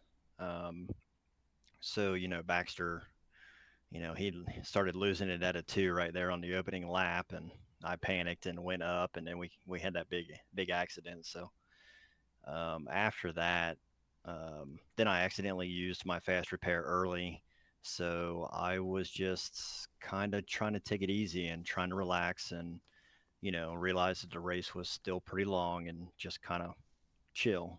And, you know, after the first stage, we got some long runs and things started working out. I realized that my tire saving strategy was actually going to play out well. And so I just continued on, motored on, and well, hey, I got a second out of it. Yeah, at the very least, you made it work as well. And again, a lot of drivers having like a front and back days. You really did seem to stay out of trouble here at the very least. So we did see you get a few close shaves. So again, I guess I'll continue that final thought. Was it more of it just keeping the car up front was the smart strategy? Or at the very least, did you just kind of get maybe a little bit lucky? Like luck was shining down on you and you avoided getting in any major catastrophes? I definitely got a little lucky tonight. I think this race was going to be a tire saving race, and all you had to do was not get run over, which is easier said than done. It seems in these races sometimes. So like the people that were able to save a little bit. Kind of let everybody run past you, and then at about 15, 20 laps, you start reeling them back in, and then you pass them. So, as long as you were patient, it seemed to work out for you. So I think definitely being up front was, for a lot of these guys was the way to go. Um, and everyone in the mid pack and at the end of the field, it was a free for all. It was pretty wild back there. You definitely see it at some points on the restarts where cars were just fighting for a position and making things occur on the point. Obviously, as we move on, obviously we saw in that latest restart you were second, and I was kind of hypothesizing throughout the race that outside line is where you really did not want to be on a restart because it seemed like it just didn't get going on the in comparison to the inside line. So I guess a two-part question. One, did it feel like you were maybe at a bit of a disadvantage? If we did get, let's say, another restart, did you feel like you may have been at a disadvantage on that outside line? And secondly, do you think that, because we saw you running similar times to Millet, do you think you had a chance to maybe catch Millet if we got another restart? Um, yes, the outside lane, to answer your first question, the outside lane was a disadvantage. It was very hard to restart up there, especially, with the wheel spin, you get the tires get a little worn. So after a couple of restarts, they're hot and we were firing off in first gear. So as soon as you hit the gas, it wanted to light the rear tires up, and there was a pretty nasty bump there in the restart zone. So, yeah, to answer your question, top lane was definitely a disadvantage. Whenever it comes to after, if we had a late race restart, I was going to be in trouble because I had pretty much burned up my stuff battling Gaiman and Pacey there. So, for me, I was happy to see that go green. I had already put a decent little gap on Gaiman, so I knew as long as I didn't smash into the fence, I should be all right. And you know, managed to keep it out of the fence. So there. I mean, your car looked a lot prettier. Some other cars definitely had long hits, like Wygen and a few others. So it's good you kind of kept the car on the fence and kept it clean. And didn't work out, but hey, a podium is what you needed. A few more questions here. We'll move onward. Obviously, another two-part question here. Obviously, with your great performance here today and Tommy Withers having a bit of a poor performance, you advanced to the next round of the bracket challenge. So next Awesome. two questions here at the very least. One, how do you feel about Charlotte? Do you think it's a chance you can keep that magic going and bring it on the Worldwide Techway, which we know for a fact you won at Gateway last year, so we definitely know you're strong there. But with Charlotte, how strong do you think you're at that track? And secondly, do you think you can bring the fight to the other person in advance? If I got my math correct here, Alyssa Pelletier-Sharp is unofficially going to advance as well. So do you think you have anything for Sharp and can maybe keep this run going? Okay, so the first part, I feel really good about Charlotte. Actually, these next two tracks, I feel really confident, really happy that these are the next two tracks. So for me, it's a bit of the same old, same old. I'm gonna, go out there and do what I feel like I can do at these tracks, and hopefully it all works out for me. The second question, uh, she's pretty fast, and I was in on Line Power with her last season, and she was a spotter, and I'm definitely racing around her now, and I can tell she is very fast. She's somebody not to overlook, and I'm definitely not going to take this one easy. I think it's I'm going to have to really give it my all to get past this next round. So we'll see what happens. That is pretty much a good poetic answer there at the very least. Good response at the very least. But obviously, it is since it is Family Nutrition. Congrats on the podium. And if there's anyone you want to thank, family, friends, sponsors, what have you, the floor is yours. Take it away. Thank you very much. Thanks to, of course, the league for all that they do, all the admins who got to deal with all the nonsense every single race. Thank you to, obviously, Tom Sears for recruiting me this year for Line Power. Can't thank him enough. Thank you for the spectacular broadcast. I can't wait to go back and watch and see how it all played out. And, just thanks to everybody who watched, even if your favorite driver or person you were watching didn't finish well. I hope you had a great time, and I will see y'all next week. Alrighty. You have a good rest of your week there, Brandon, and hopefully you can bring some thunder at Charlotte. Maybe we'll be talking to you again. But you have a good rest of your week, and you take care. Thank you. You too. And that will be our second place finisher, Brandon Fedplace, in his thoughts on the race. And that will move us nicely to our race winner, Zach Millett. We'll hear his thoughts. Trifecta so far. We'll see what he thinks. Zach, this is Kevin in the A-Band booth. You got a copy? Hey, Kevin, how you doing, man? Good. We keep talking to you in this video, this race-winning situation here, and obviously, since you won again, we'll have your thoughts on the race. But we'll start off what we all do at the beginning of the race. You had a good qualifying as well, and I kind of asked the first two drivers this question. I'll ask you the same. How did the track feel out there today? Because there was a heavy fog, and it seemed like it was a bit of an interesting situation with being a cool track. So, kind of take us through the track conditions and what was going on out there. Yeah, it was really weird conditions tonight. I don't know. I usually go into a run trying to save, but that first stint there, it became pretty obvious pretty quick that you really didn't have to. A lot of guys were pushing really hard, really fast, and it didn't seem like their pace was dropping off all that much. So, Proudfoot ran a great race at the beginning there, and I was trying to keep pace with him, and some of the restarts made it really hard to stay in that P2 position. But once I kind of learned that the pace didn't really fall off, it kind of made more sense to kind of keep some pace into it and try to stay ahead of people because the dirty air was the big killer tonight. You get tucked up behind somebody, it was pretty much impossible. You had to be about a tenth and a half faster to get around somebody. It seemed like unless you got lucky if they got loose or something. But Mm-hmm. yeah, it was tricky. Yeah, we saw that with your battle with Brand. We'll get to that in a minute, but we'll move on a little bit down the line here. Obviously, end of stage two, you're able to win stage two. Proudfoot seemed to have you struggle with tire wear or something, and you won stage two, and you got the clean track. So obviously, clean track was the way to be at the point. But I'll ask this question: what, in your opinion, was more important, fresh tires or track position? I don't know. I'd say track position as long as your tires weren't completely shot. I think it was about that 40, 50 lap mark where they really fell off and they fell off quick. Mm-hmm. You dove it into the corners pretty hard, so you're putting a lot of temperature into that right front. And I don't know if Proudfoot just kind of, put a little too much into it towards the end there or what, but it was a tight pass to get around him. It was everything I had to do it clean, and I didn't want to get into him or anything, but yeah, it was crazy racing. Mm-hmm. Moving further down, obviously, it was talked about the battle with Braille. You had a long battle there with Braille in stage three. He was obviously on the track position strategy as he went seven, came in at before the stage ended and stayed out. And you were having a big battle there. And obviously, I think part of me was wondering if you were maybe playing a bit of possum, trying to save your stuff. But when you were talking about how it was hard to pass, it made me think now like you were kind of having problems passing. So in that battle with Braille, I guess your thoughts on that battle at the same point, were you really trying to pass him or were you maybe just trying to wait it out? And I guess kind of add one more question that if the caution weren't going to come out, were you going to follow him in that lap or wait until you couldn't go any longer?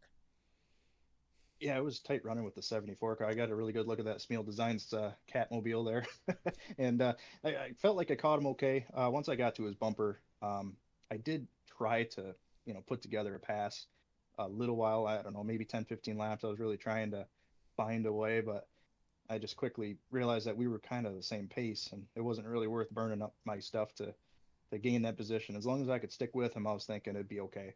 Mm-hmm. So I kind of kept pace there, and God, yeah, right before he pit, I think he got loose. I'm trying to remember which turn, if it was off turn 2 or 4, but um, we made slight contact. It wasn't bad at all, but I still felt bad about getting into him a little bit. Mm-hmm. And yeah, if it stayed green there, I probably would have went around at least a couple more times. I wouldn't have stayed out too long because the pace is just so Yeah. different. These guys coming out on fresh tires, they're going to be flying. So yeah, I'd probably be pretty quick after his pit. Mm-hmm. Fair enough, but luckily, again, you got timed out with a good caution, and it gave you the track position that you never really truly relinquished. And I guess we'll throw one more question. Speaking of those last 10, 15 laps, we saw obviously Feather Place running similar lap times, but did you really feel like you had, like, were you under pressure, you think, because you were pulling away near the end? Did you really think you had a threat of getting past there if anything happened, or do you really just think that with all the conditions that it was going to take a Herculean effort for someone to get around you?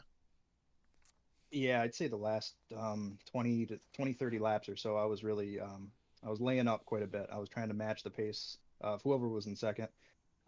It was good though. I knew if Fetter Place out of anybody was behind me. I know he'd race me clean, so it was a comfort factor knowing it was him. A lot of these guys I know are really clean too. I just haven't raced with him before, so I just knew if he was behind me, I didn't have to worry about getting put in the fence or anything. And yeah, I was really trying to match the pace, and I'd say the last 15 laps, I was really laying up, and it seemed like maybe the top five were maybe trying to save tires just in case we had a restart. So I started doing the same and backing it up. Yeah, I wouldn't be shocked because especially if there's late caution, obviously tires do matter, especially with a big deficit.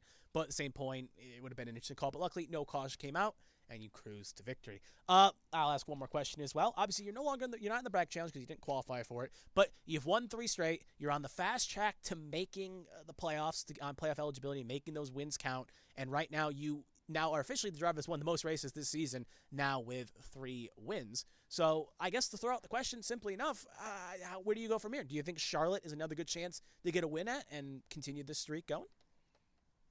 Charlotte's pretty tricky. Charlotte, I feel like, is the track that everybody's really good at. We'll put the practice in, and we'll see if we can get some good lap times going, and see if we can, maybe save tires like we try to do most weeks. Yeah, I mean, I guess all we really got to go for is, as long as we get a playoff point every race. I think, if I remember right, what Kent said, it was like 9 out of the next 12 races or something. We needed a point, and as long as we can do that, make the playoffs, it's really our only goal. If we can run clean and get some more W's, man, that's a bonus. And we'll give it hell and try to do just that. Yep. Well, thank you for the clarification. That was not 100% what the clarification was. Didn't find that one out, but thank you for telling me that. So we'll have to keep an eye on that for the next 9 out of 12 weeks and see. Because we know for a fact if you do make the playoffs, you're definitely going to be a thorn in the side of a lot of the competitors inside said playoffs. But as that is obviously next week and many weeks away for all those factors, but we'll focus on the here and now. Does anyone want to thank family, friends, sponsors, what have you? The floor is yours. Take it away. Yeah, man, I got to thank you for the broadcast, ARCS for having this league, all the admins for everything they do. I know it's a lot of work, and hopefully they don't have to stay up too late after this one tonight. I got to thank HBR TV, HBRShops.com, Track Bar Media, Castle Products, Smart Sports. I got to thank everybody watching the Twitch stream tonight. It was cool to finally get a stream up and going tonight. And shoot me a follow over on that stream at that S4 guy.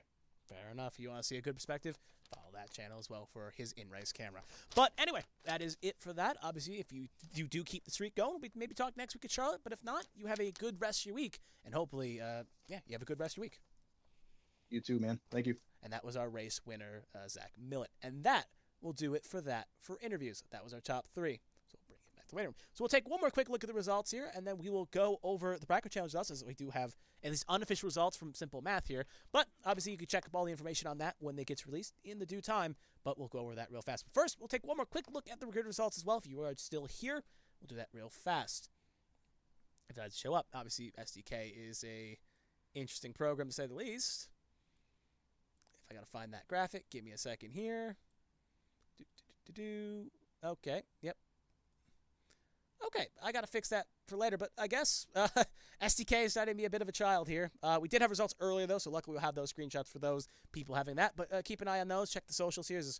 SDK is deciding to refresh it, but looks like it got graphically screwed up here. See if it refreshes it. Helps it? Nope, it's going to be kind of pinched to the right here. So we'll have to fix that for later.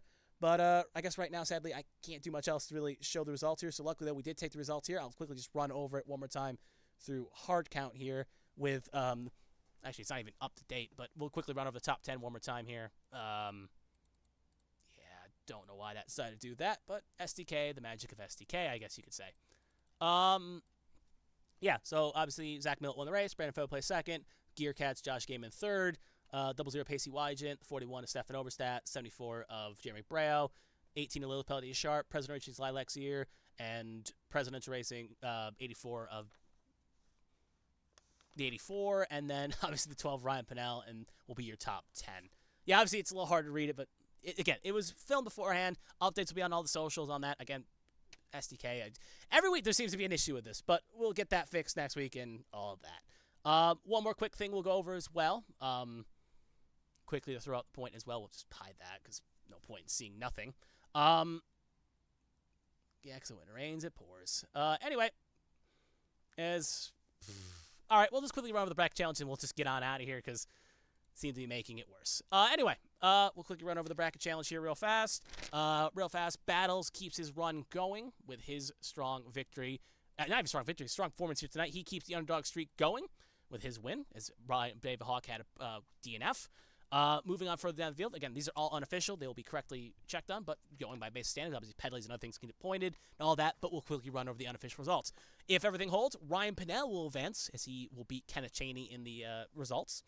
Seth Wanzing will hang on. Well, Austin Mongold having a bad finish there. He looked poised. Wanzing was going to have a rough day, but he'll hang on and he'll move onward, and he will face Pacey Wygent, who got a top 5 here today, so that will be a good matchup at Charlotte. Brandon Proudfoot gets eliminated, though, and Stefan Oberstadt finishing on the lead lap, getting back in the lead lap. He will advance, and he will take on Daniel Michel, who's another driver that hung on, had a poor race, but definitely looking poised to be a strong matchup between those two. And the last 2 spots, we talked about it during the interviews, but it's going to be Brandon Featherplace taking on Alyssa Pelletier-Sharp. Again, all these results are unofficial. These can change if penalties or other results are announced, but at the moment, that is how the running order, runs, and that's how the playoff bracket is looking.